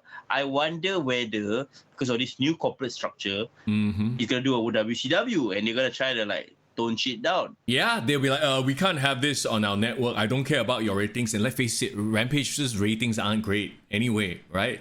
They could very well be like, okay, you better tone down or else. And then they start toning down. And then, you know, actually, if they tone down, they might have a better product. They might have to really, because of no other reason than to satisfy the network, they might have to save the bloodbaths for pay-per-view. And then it becomes more of a unique thing. It might actually be good for them, bro. Bro, I mean, why tone down now, bro? They're just about to start the Sammy Guevara and Ty Conti sex symbol, celebration coming up, bro. They should do it after that, bro. Yeah. Or that could be the straw that breaks the camel's back. They go and air that shit and then they get cancelled the very next week. This new head of TBS is like, we're not having this on our network. Yeah. Okay, bye-bye. I want to go like directly to there, but before that, anything else you want to talk about for Rampage? Because we kind of talk about the main event, the Adam Page and Adam Cole. Nothing else on Rampage stood out, right? No, and that's the thing. That's your main event. That's your world champion. And the fact that, the Wheeler Yuta is more of a interesting topic. If anything, because of the visual. More than anything. Yeah. Yes. Oh, yeah. Even if you don't watch the match, it's like, okay, the other one looks more interesting. I'd rather talk about that, So anyway, all that aside, thanks for reminding me that actually on Rampage, the first match was a BCC match. I can't stop saying BBC, bro. It's gonna be the new thing. But it's a Blackpool Combat Club 6-man tag against the Gun Club. Remember? I actually enjoyed the match. I actually enjoyed the match. It was good, and like Billy Gunn, and you can tell he's taught his kids well as well. Okay, the Gun Club, the S Boys as they call it nowadays, has the seal of approval of Jim Cornette. Yeah, like they really. I can see why. They are a classic heel tag team. Both are athletic, both look good physically and are smooth in the ring. And Billy Gunn, in the Attitude Era, he was a normal size guy in that roster.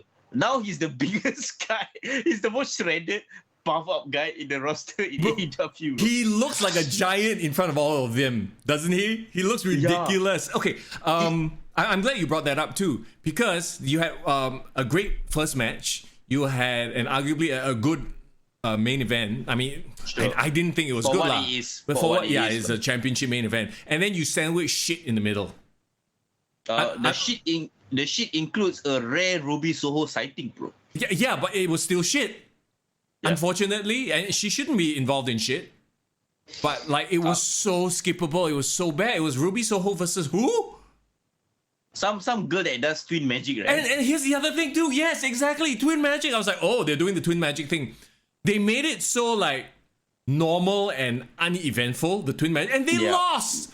They lost even when they did it. Are they trying to troll WWE, or like, I don't get it. Like, you do it made them look dumb. It made it made everything look stupid. Like, oh, look, there's something there's a novelty here. They could be the next Bellas. Oh no, they lost.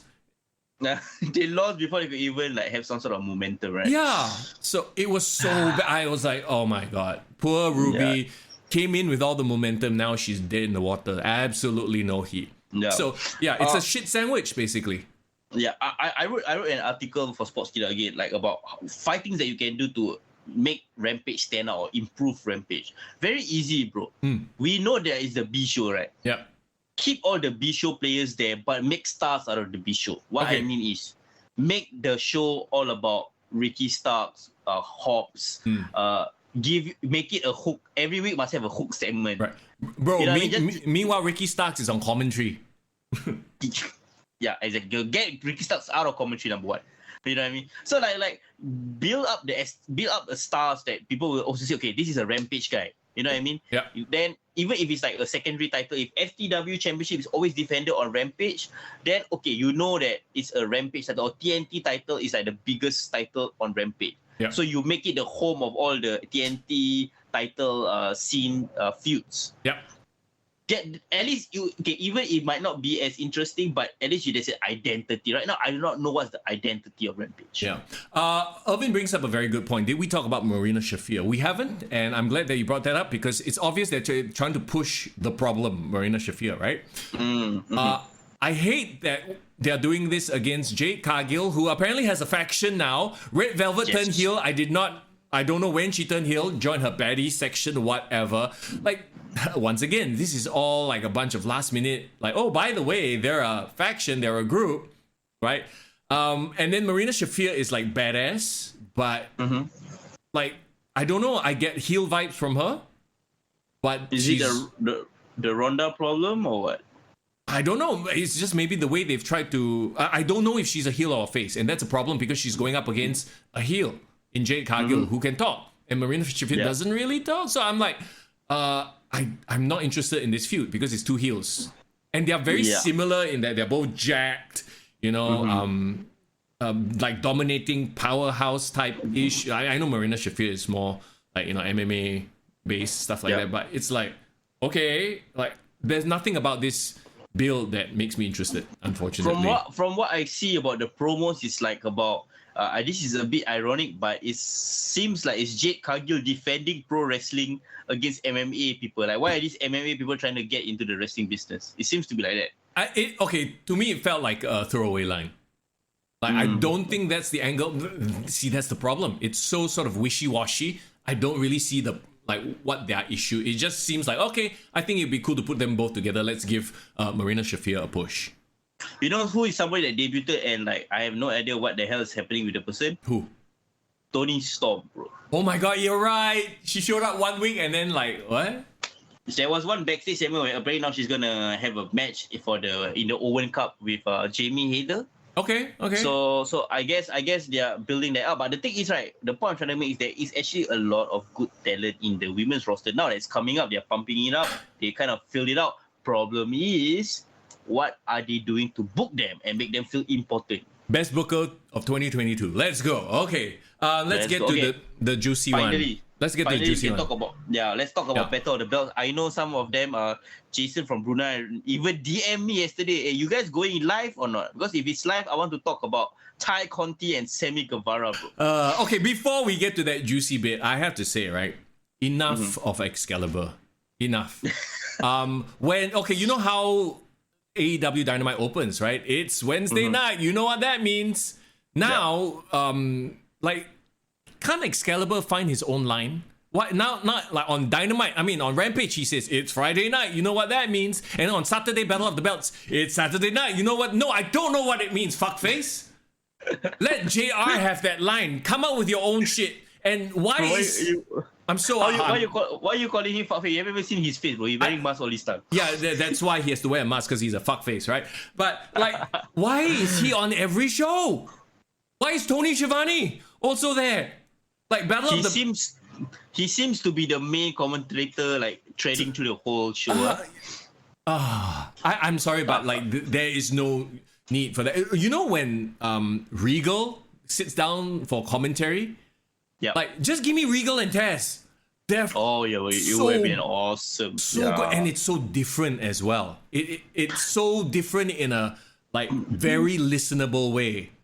Doesn't William Regal on commentary make things so much more intellectual? It felt more like a proper sport. Yeah, yes, it does. It's not even about his accent. It's just the way he frames things, and then the way he's so casual as well. Yeah, it makes you feel like the match I'm watching has some gravitas. You know, like when those classic announcers. Yeah. I mean, I'm a big football fan, so like when I hear like I won't say the names, but like Peter Drury, the kind of people like you know, even if it's like Gerard passes the ball to, like there's a gravitas to him saying it that I'm like, what's gonna happen if Gerard passes the ball? You know what I mean? So that is the ability that I think William Regal brings into the commentary. But what Taz brings to the commentary is the in-depth knowledge that doesn't come across as a bit shock sendiri that Excalibur does. Yes, no, bro, you have painted the perfect picture. That is exactly what it is. So you know what? Maybe if you want Regal for special occasions, then have him do Battle of the Belts. Yeah, make it a special occasion. Yeah, and Battle of the Belts only happens like once every few months. So yeah, that's the opportunity to do it. Why is Excalibur on every freaking show? Apparently, they're trying to make Battle of the Belts like, I don't know whether you were old enough, but the WCW had a Clash of Champions super show every few months. Or like for WWE, it's a Saturday night's main event, right? Yeah. So I like that, okay, it's a special on a network show.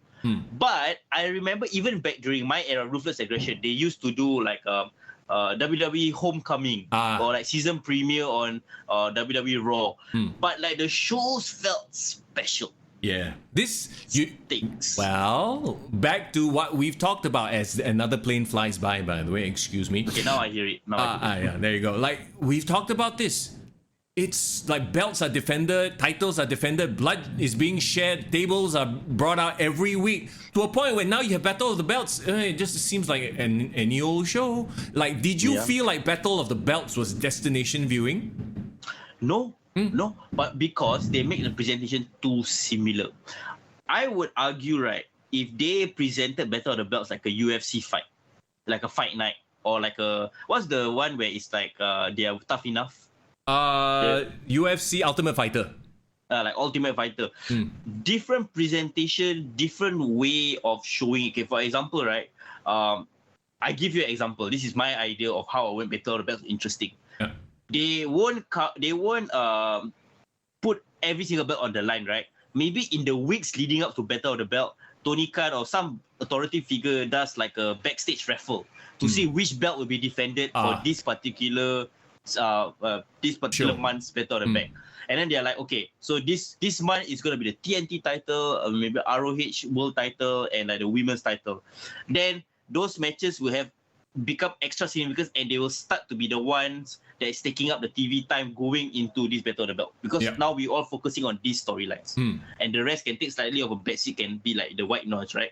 Then at least you feel like, oh shit, we are gearing up towards this big match. Yep.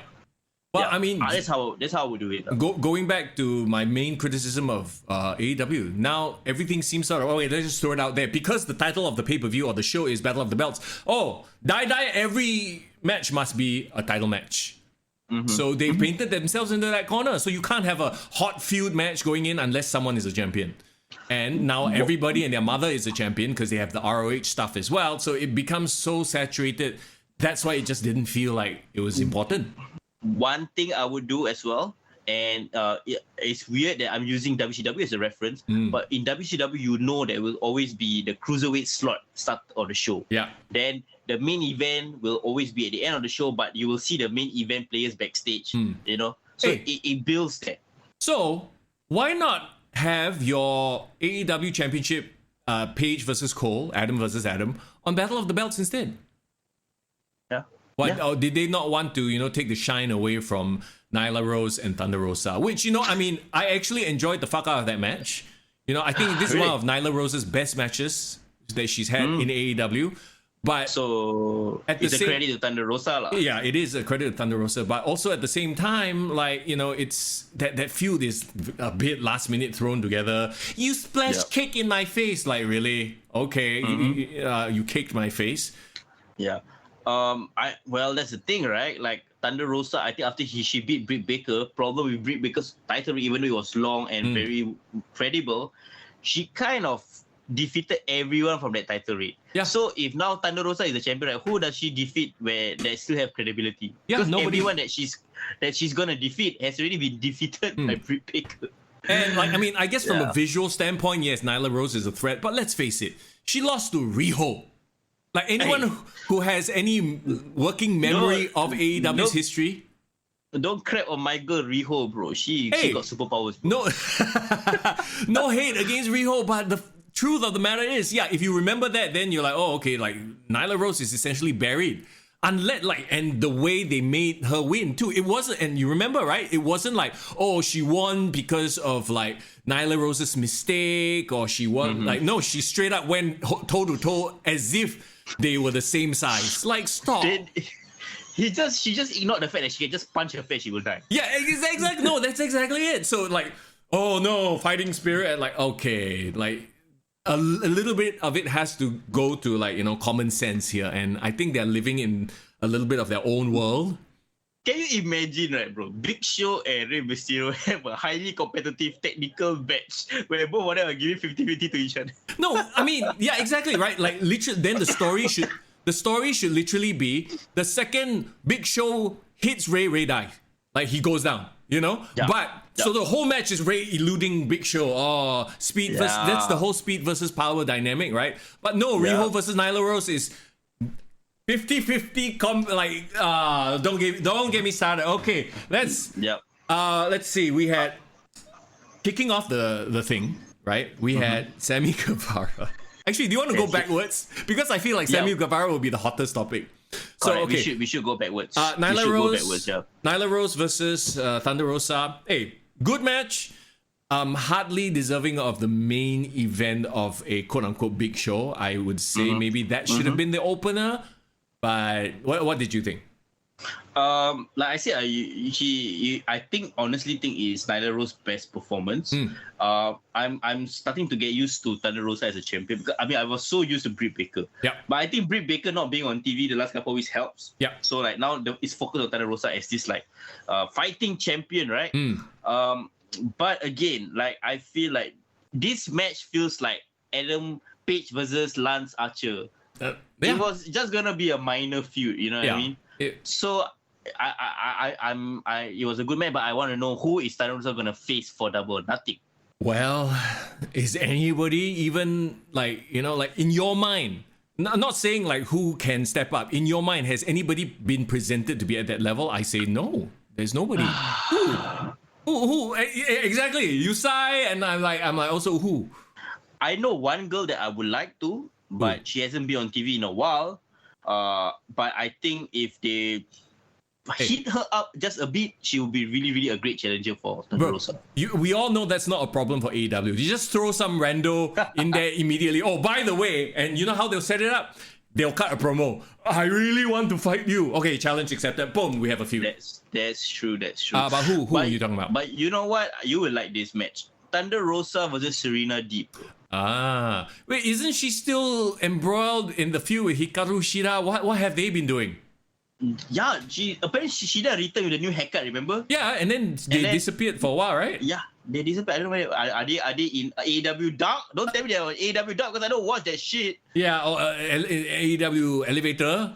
Yeah, but Serena Deeb I think will be a great heel challenger for Thunder Rosa. Yeah. Promos, I think they will have a great match if given the chance. I agree with you 100%. Yep. Imagine if Jade Cargill didn't have the TBS title. Imagine if she could be involved. At least, okay, then you have something. Right? And she's one of like the most pushed wrestlers that they have, and she actually looks like a threat. Yeah. So that goes to the problem of why do you have two belts, two titles, two women's titles when the division is not strong. Anyway, let's move on from that. ROH Dalton Castle versus Jonathan Gresham. From a technical standpoint, I enjoyed the heck out of that match. I feel like Gresham, right? He's the ROH champion.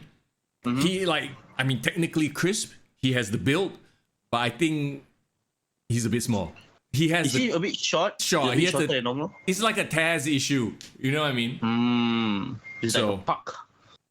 Even Puck is taller, I think. Yeah, no, but Gresham is like wider. Like, dude is built like a tank. Yeah. I saw the match. So apparently he has a nickname of the Octopus or something. Yeah, and his finisher is like a octopus submission as well. Like. Okay. So like I like his style. I guess Dalton Castle is like this generation's Fandango. I think he's like a bit. A bit lembut wrestler. I don't know what that means, but does it mean flamboyant? Yeah, flamboyant. Let's keep it as flamboyant. Okay, a flamboyant wrestler. Super flamboyant with like two boys, fanning him all the time. I did enjoy every time he did a move, then the two boys keep twirling around, and I was like, what's going on? Is some Vegas shit going on?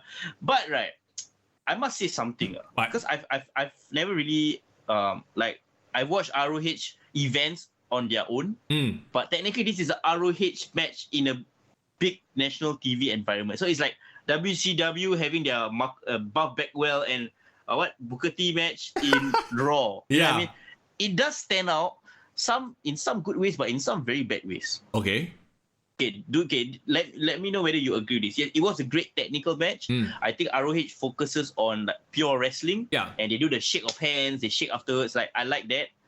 But they were doing too many rolls and near falls. Remember, they roll, near fall. Like, I feel like ROH wrestlers do not know how to wrestle for TV. Yes. No, I agree with you. I think this shit, this stuff works better on a live crowd and a smaller crowd.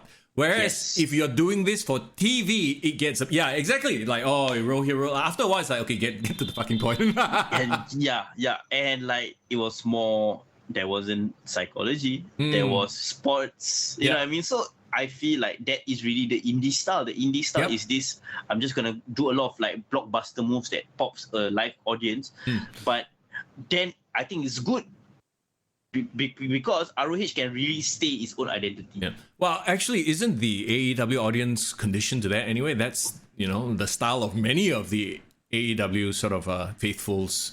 If you watch your Young Bucks and to a certain extent, and probably it would be if Young Bucks and Kenny Omega and Cody Rhodes were the EVP and they really still had the EVP power. But I think ever since Tony Khan wake up his idea, brought in WWE talents, Bryan Danielson, CM Punk, I think the culture has changed. The culture is no longer that anymore, which is better in my opinion. Better storytelling anyway. Well, then again, I don't know. Like you see glimmers of hope here and there. But then once in a while, you see Bryan Danielson sort of take a back seat. It's like, okay, let's just indulge. Wheeler Yuta, let's go. He my friend. I want to promote, So I feel like the only guy that they have there of that ilk is CM Punk. Like Bryan Danielson's Bryan Danielson, I will never get over that. He still has the, like the indie vibe where he wants to put over somebody by, giving them a chance, that kind of thing. He can tell. I agree. I think Bryan Danielson is like you say, he's a very giving person. So I think he is willing to indulge in a bit. But my way of booking ROH is you really need to keep the ROH wrestlers in ROH. You really need to keep the titles in ROH defended in ROH. And when they come to if they want to come to Dynamite and defend the title, they need to have like a special permission. Like they need to make it sound like it's not a normal thing. Yeah. Because they just can't announce and just say like it happened like nothing. Yeah, and that's the problem with AEW. Once again, going back, I'm hammering that point in again. Once you have ROH becoming a common thing, it's no longer special, and people think actually what it does, it makes their title mean less. Oh, it's just some smaller, federation. They're just having an exhibition match. Oh, okay, you know what I mean? It devalues their world title. Yeah, and like it would be cool if they kept it separate so that when they have storylines where they do crossover or infiltrate, like when Raw goes to NXT, Raw wrestler goes to NXT once in a while. Yeah, isn't it interesting because it's so rare? Correct. Like that would be the same example is if every other week you have the NXT title defended on Raw. Then after a while it gets boring. Okay, this is another title, law. Yeah. Or like if they want to do storylines. Like 1 or 2, 3 weeks, there'll be a 3-week program between like an AEW wrestler and a ROH wrestler. He goes to ROH, Well, I mean, Samoa Joe is that guy right now, right? And I can see what they're trying to do. They're trying to get attention on ROH because maybe this can lead us to, no, we still have to talk about the Sammy Guevara stuff before the Tony Khan. Okay. That might lead to, other announcements and stuff like that. I think that what they're planning to do, it looks like this to me. Samoa Joe will be the bridge. He will be the one that gets people to go and watch ROH because he's their TV champion while still being all elite as well. You know what I'm saying, right? I agree. And great you brought up Samoa Joe. We can talk really, really quickly. Like I said, post-match, the Satnam Singh guy came again, Jay Lethal, Sonja Date. Satnam Singh, I think, looked better in this competition. Because, when he walked into the ring and he towered over Jonathan Gresham, right? Then you realize, that guy is one big mother trucker. Yeah, he is. Yeah, so that felt good. He, at least, right? Okay, let me give one compliment for Satnam Singh.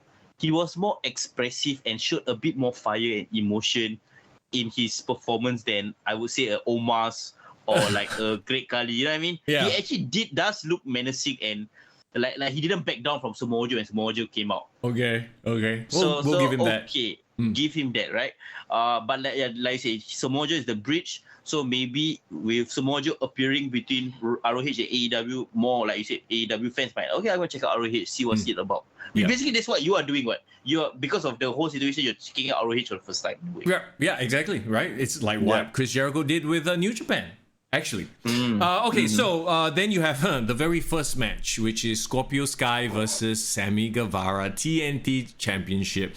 I mean, it was a typical Sammy Guevara Scorpio Sky match, as in like, it was entertaining, but I would prefer if he didn't do a shooting star press, like do the, I'm crazy, and do the crazy shit. Like, because, like I said, he does it every single match.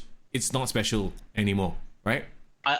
Are you surprised by how fast the audience just turned on Sammy Guevara and Ty Conti? No, and my real question is, did they plan this or now are they just leaning into it? Because I feel like they're leaning into it now. Because there was some shenanigans at the end. Didn't he low blow Scorpio Sky or something? So he did. It wasn't a clean win. So they're obviously leaning or pushing him heel because they've heard the boos. I mean, it's so weird though. Like, if anybody should feel bad about this, it's Scorpio Sky. You just basically shat on him. Like this, I would argue is worse than the Miz's 1 week reign. My God. At least Miz is still at a certain level. Scorpio Sky straight up is like, all right, I won the TNT Championship. 2 weeks later, he loses to Sammy Guevara again, and he didn't really make anything or do anything of note in between.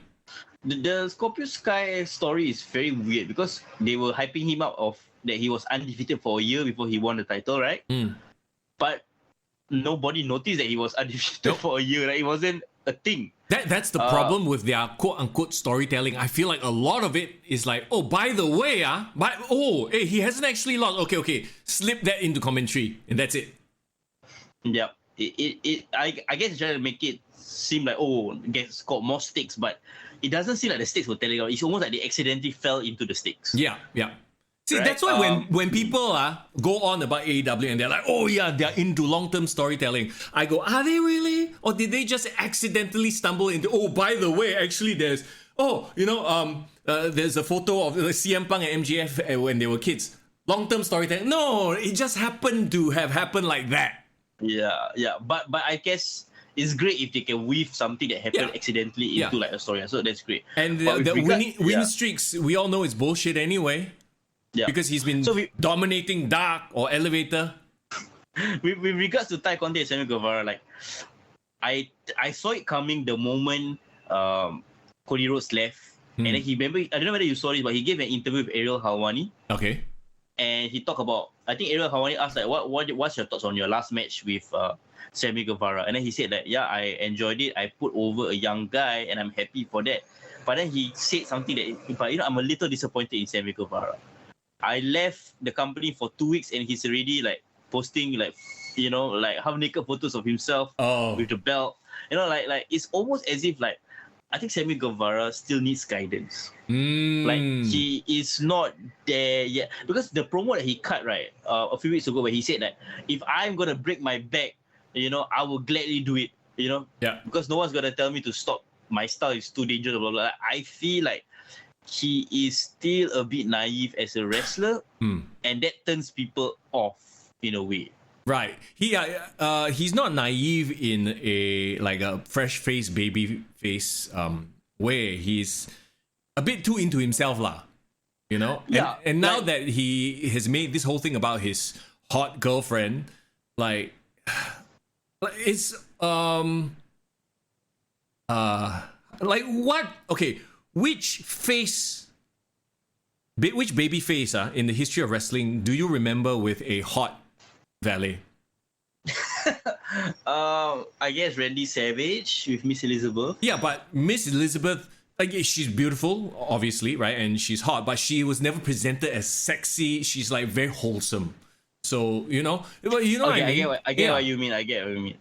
It's always the one with the attractive partner is always a heel. Yeah, because the whole idea is that, I have this hot chick, you don't, because I'm a alpha, I'm a better than you, and you're a loser. That's the reason why you put, quote unquote, sexy, hot women with the heels, right? To make other people feel bad about themselves. Yeah, but once again, Sammy Guevara is a natural heel because first of all, he already put it out on national television when he proposed to his former girlfriend. Yeah. Which was okay, and being honest with the rest of the audience was she seems to be quite a normal looking girl compared to a plain girl, compared to Sammy Guevara. So but then the fans was why Sammy Guevara cannot get someone more hotter, man, which is fucked up lah. But then when he gets hotter, then the audience is like, hey, wow, you bastard sia. Now you leave your nice looking, normal looking girl for a hot girl. Hey, that's a heel move right there. Yeah. So I get it, but I also feel like the audience also hypocrite lah.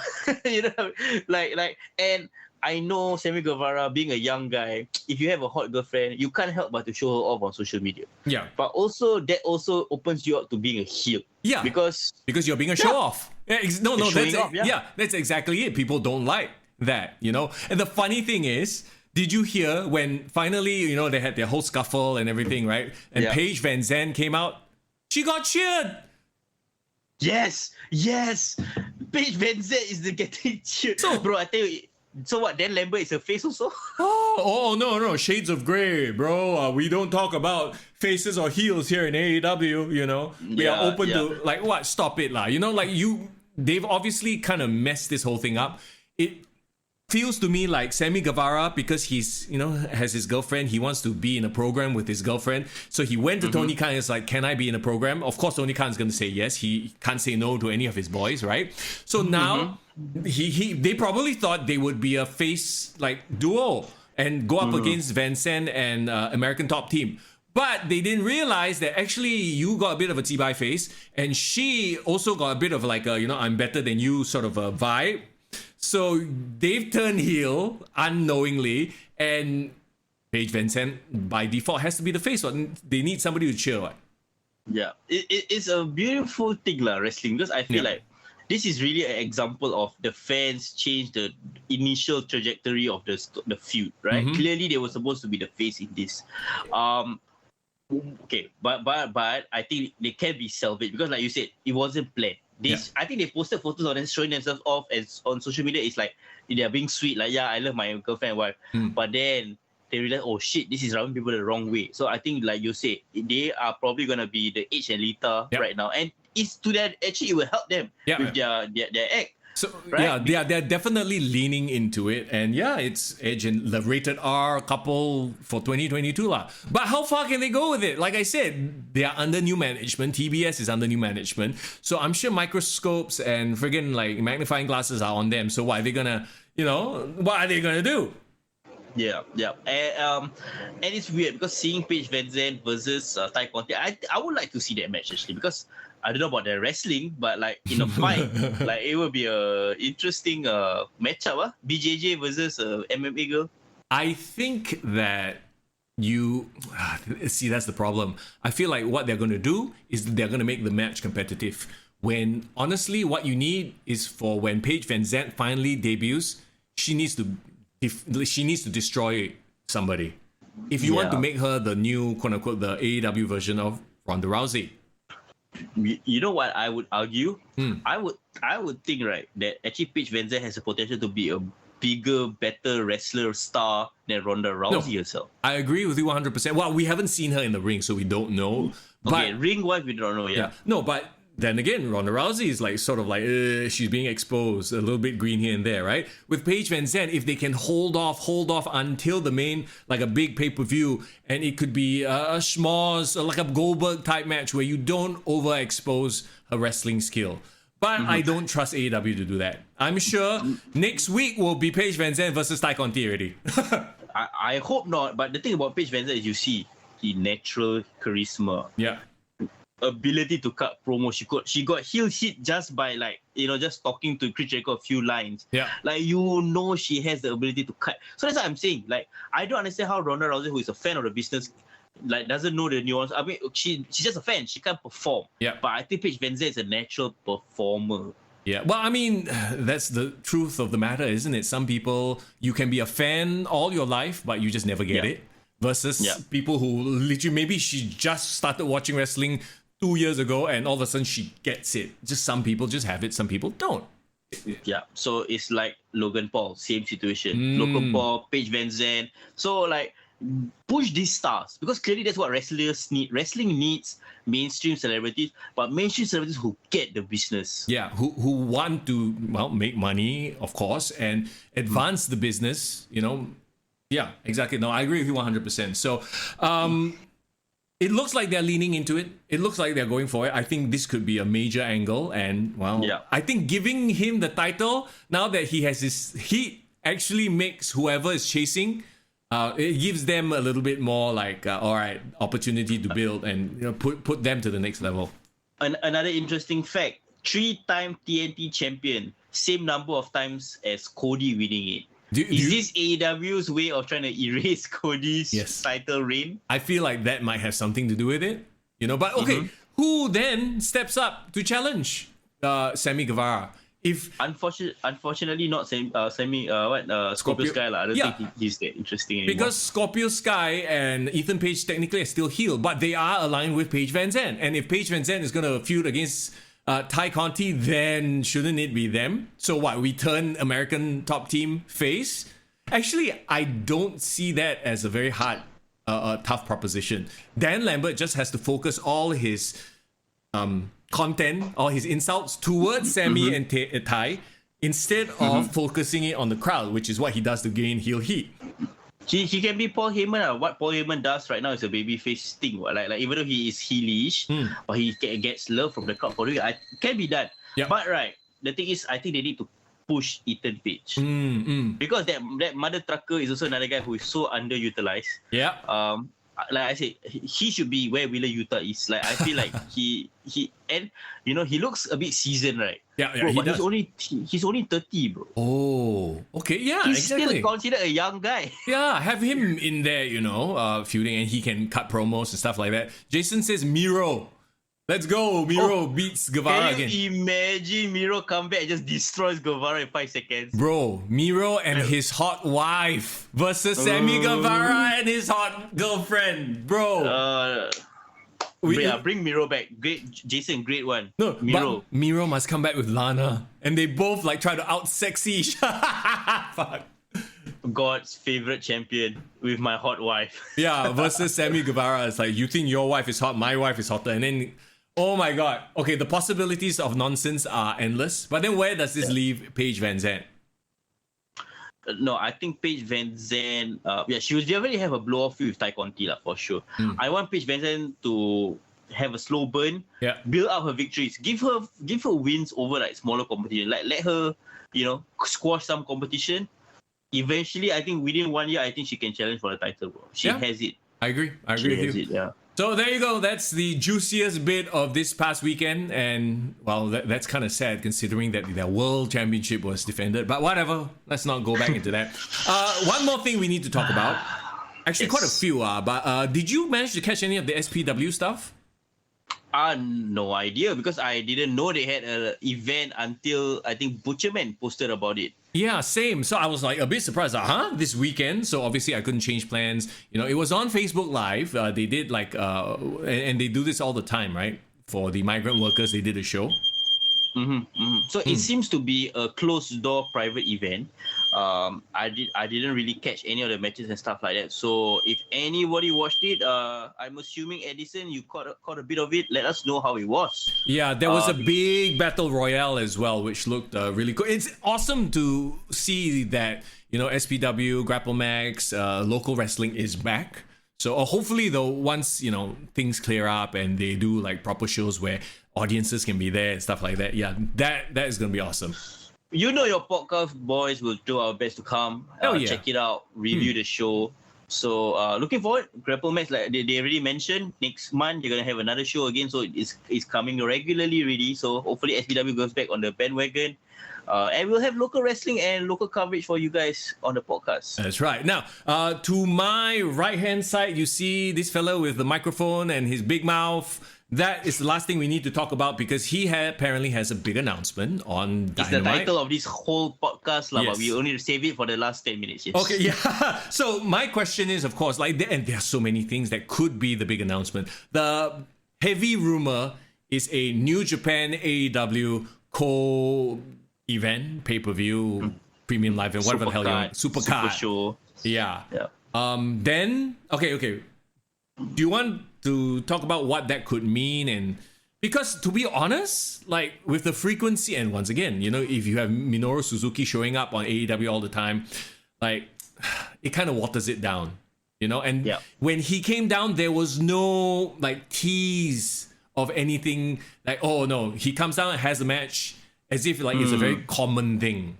I agree. As opposed to, by the way, I'm bringing my friends or some sort of a tease. There was none of that. So even if they do announce a card, I don't want it to be Tony Khan. Imagine if just randomly Okada shows up, or he pops up Tanahashi. Tanahashi pops up in the video screen or something. Instead it's gonna be this nervous Mark. It's gonna be Like, oh, bro, you do such a great impression of Tony Khan. we're working with New Japan. Fuck lah. Shane is not here. Shane is not here.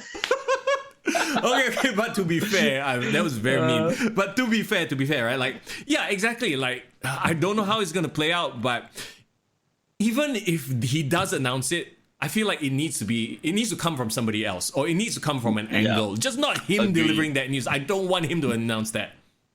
Even in a pre-package, some package thing, it will be fun. Yeah. But like we've talked about this before on the podcast. I think even as early as last year, we talked about the biggest thing AEW can do to like compete with WrestleMania right now is to put on like a super show, a super card, like featuring like New Japan and AEW. I think that's the best way to like that's like the whole climax of the Forbidden Door, right? Yeah. If they manage to somehow culminate the Forbidden Door from the moment the first time that happened with Kenny Omega and Impact all the way until this super show, then I think that would be a great payoff. I think a lot of it has to do with deals being made in between, so it's not confirmed, so they can't, build towards it. I get that, but also at the same time too, like and here's the other issue: a lot of the AEW people used to work at New Japan, so like how are you gonna sell me a Young Bucks versus name me a tag team that's still there that they've feuded before?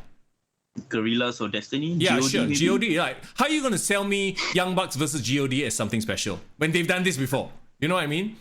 Well, my idea would be to keep the ones who used to have a New Japan history out of the picture and give the fresh matches, bro. Here's the thing. I don't think their egos will allow them to do that. I feel like, the Young Bucks or whoever it is are going to be like, hey, we used to fight with them. Hey, give me this match. And then Tony Khan will be like, okay.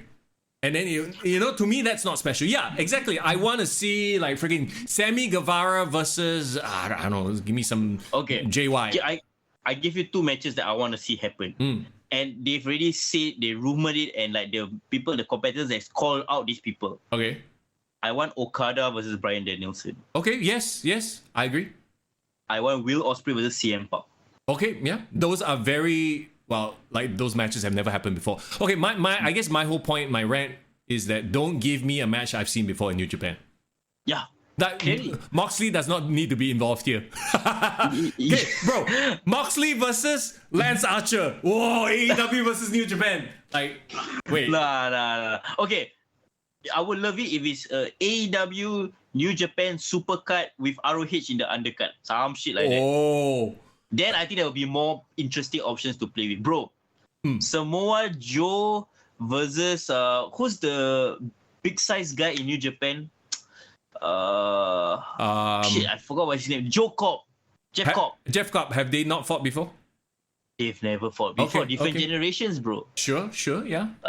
Keith Lee versus any big size guy from New Japan. Right.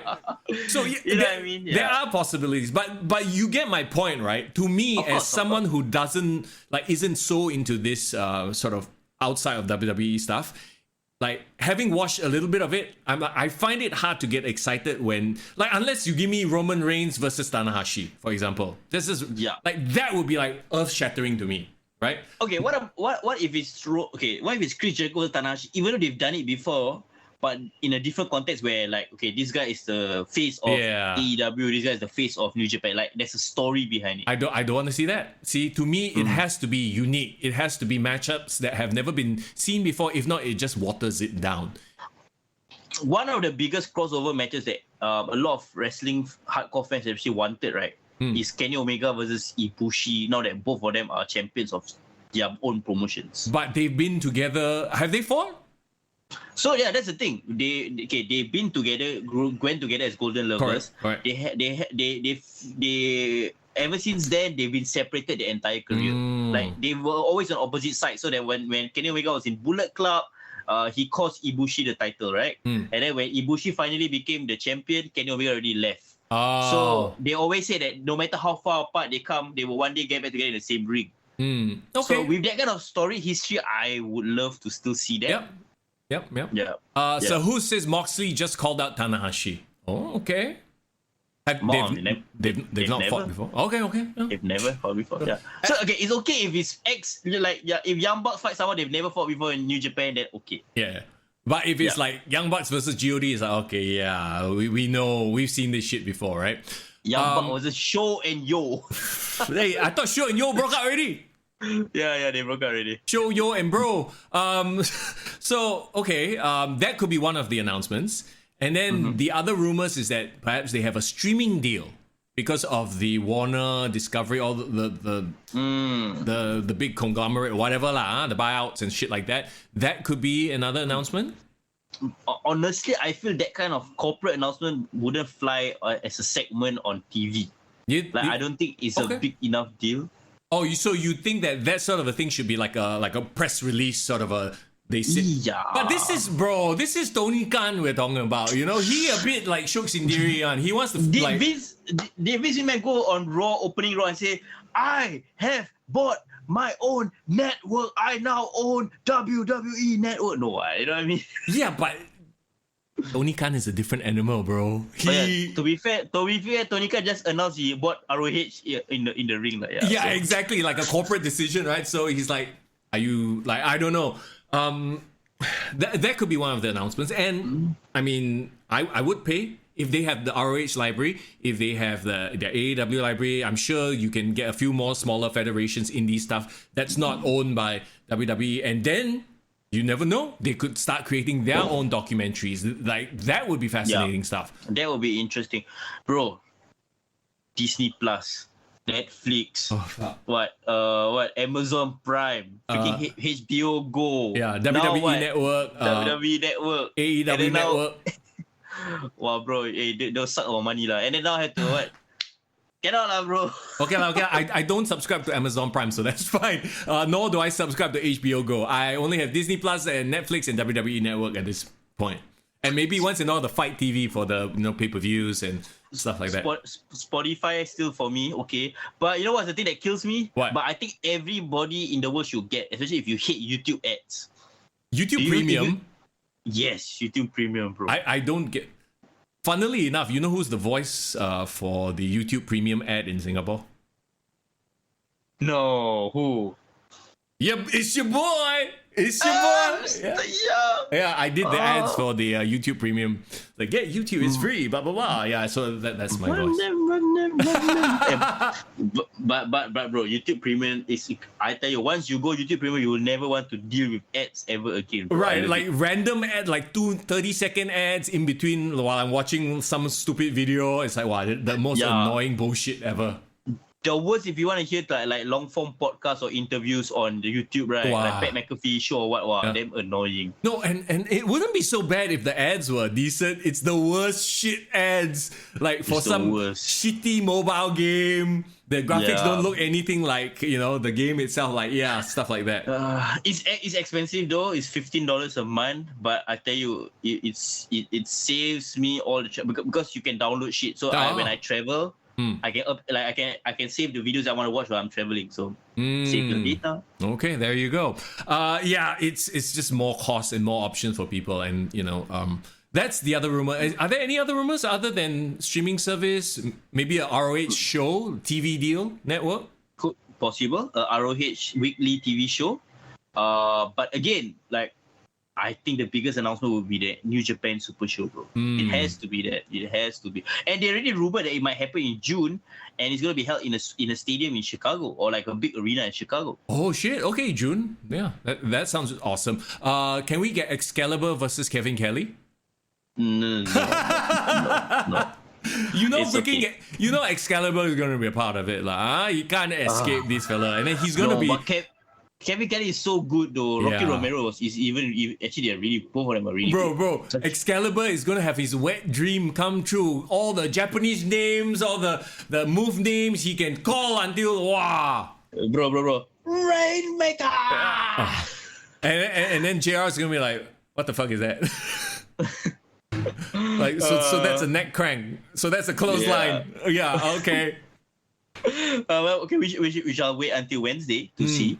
Raw is tomorrow, and so guys, my recommendation, foreign recommendations. If you haven't watched this week, please check out Broken Skull Sessions when you can. Bro, yeah. Raw has Ezekiel doing a lie detector test.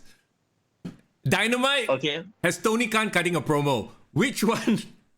Gun to your head, you have to watch one for the rest of your life. Bro, just kill me already lah. Okay, I just die lah. Which one, bro? You must pick one for the rest of your life. You have to watch this on loop. Ezekiel doing a lie detector test or Tony Khan doing a promo. Yeah. Ezekiel lah, fuck it lah. At least I get entertained. I know Elias can perform. So yes. You mean Ezekiel and Kevin Owens lah? Okay. Yeah, shit. Okay, it's not even an option. Yeah. That being said, though, once again, there's always something to talk about in this landscape of pro wrestling, which is great. You know, even if the actual wrestling, it's become more than wrestling. It's the entertainment both in the ring and outside of the ring. All the dealings and stuff like that. It's a good time to be a fan. Yeah. And if you get YouTube Premium, you could have listened to this entire podcast without any ads in the way. So, if you watch the live stream, there's no ads, right? Thank gosh, yes. But if replay, so if you guys check it out again, thanks so much for taking the 2 hours because it's a slog sometimes. I know. Hey, lots of wrestling news to talk about, man. Do us a favor, if you haven't already, hit the like button and, of course, hit subscribe. And if you're listening to this on Spotify or the podcast, basically the audio version, we thank you so much for, hanging out with us every single week. If you are free, you want to actually come and see us while we do this live, you can join us every single Monday, 12 noon. Cut subject to change. Once in a while, we tweak things. We record, but most of the time we are live. Come join us and jump into chat. Have fun with us. Chat, thank you so much for being here. As always, we appreciate you. If you want to, come join our Discord where we talk more about wrestling. Well, the link is below. Link in description. And of course, we have a Patreon page. Go check it out. And if you would like to take your support for the podcast to the next level, well, you can do so at the Patreon page. Okay, bro, have yourself a great day ahead, my friend. Yeah, man, guys, please support when you can and enjoy wrestling. And if you don't enjoy wrestling, come complain to us on the Discord. If you love wrestling, come and complain to us on the Discord as well. Hell yeah, let us know, okay? As always, it's Mr. Young. And it's Forward in the building. Take care. Kick to the gut. I like it.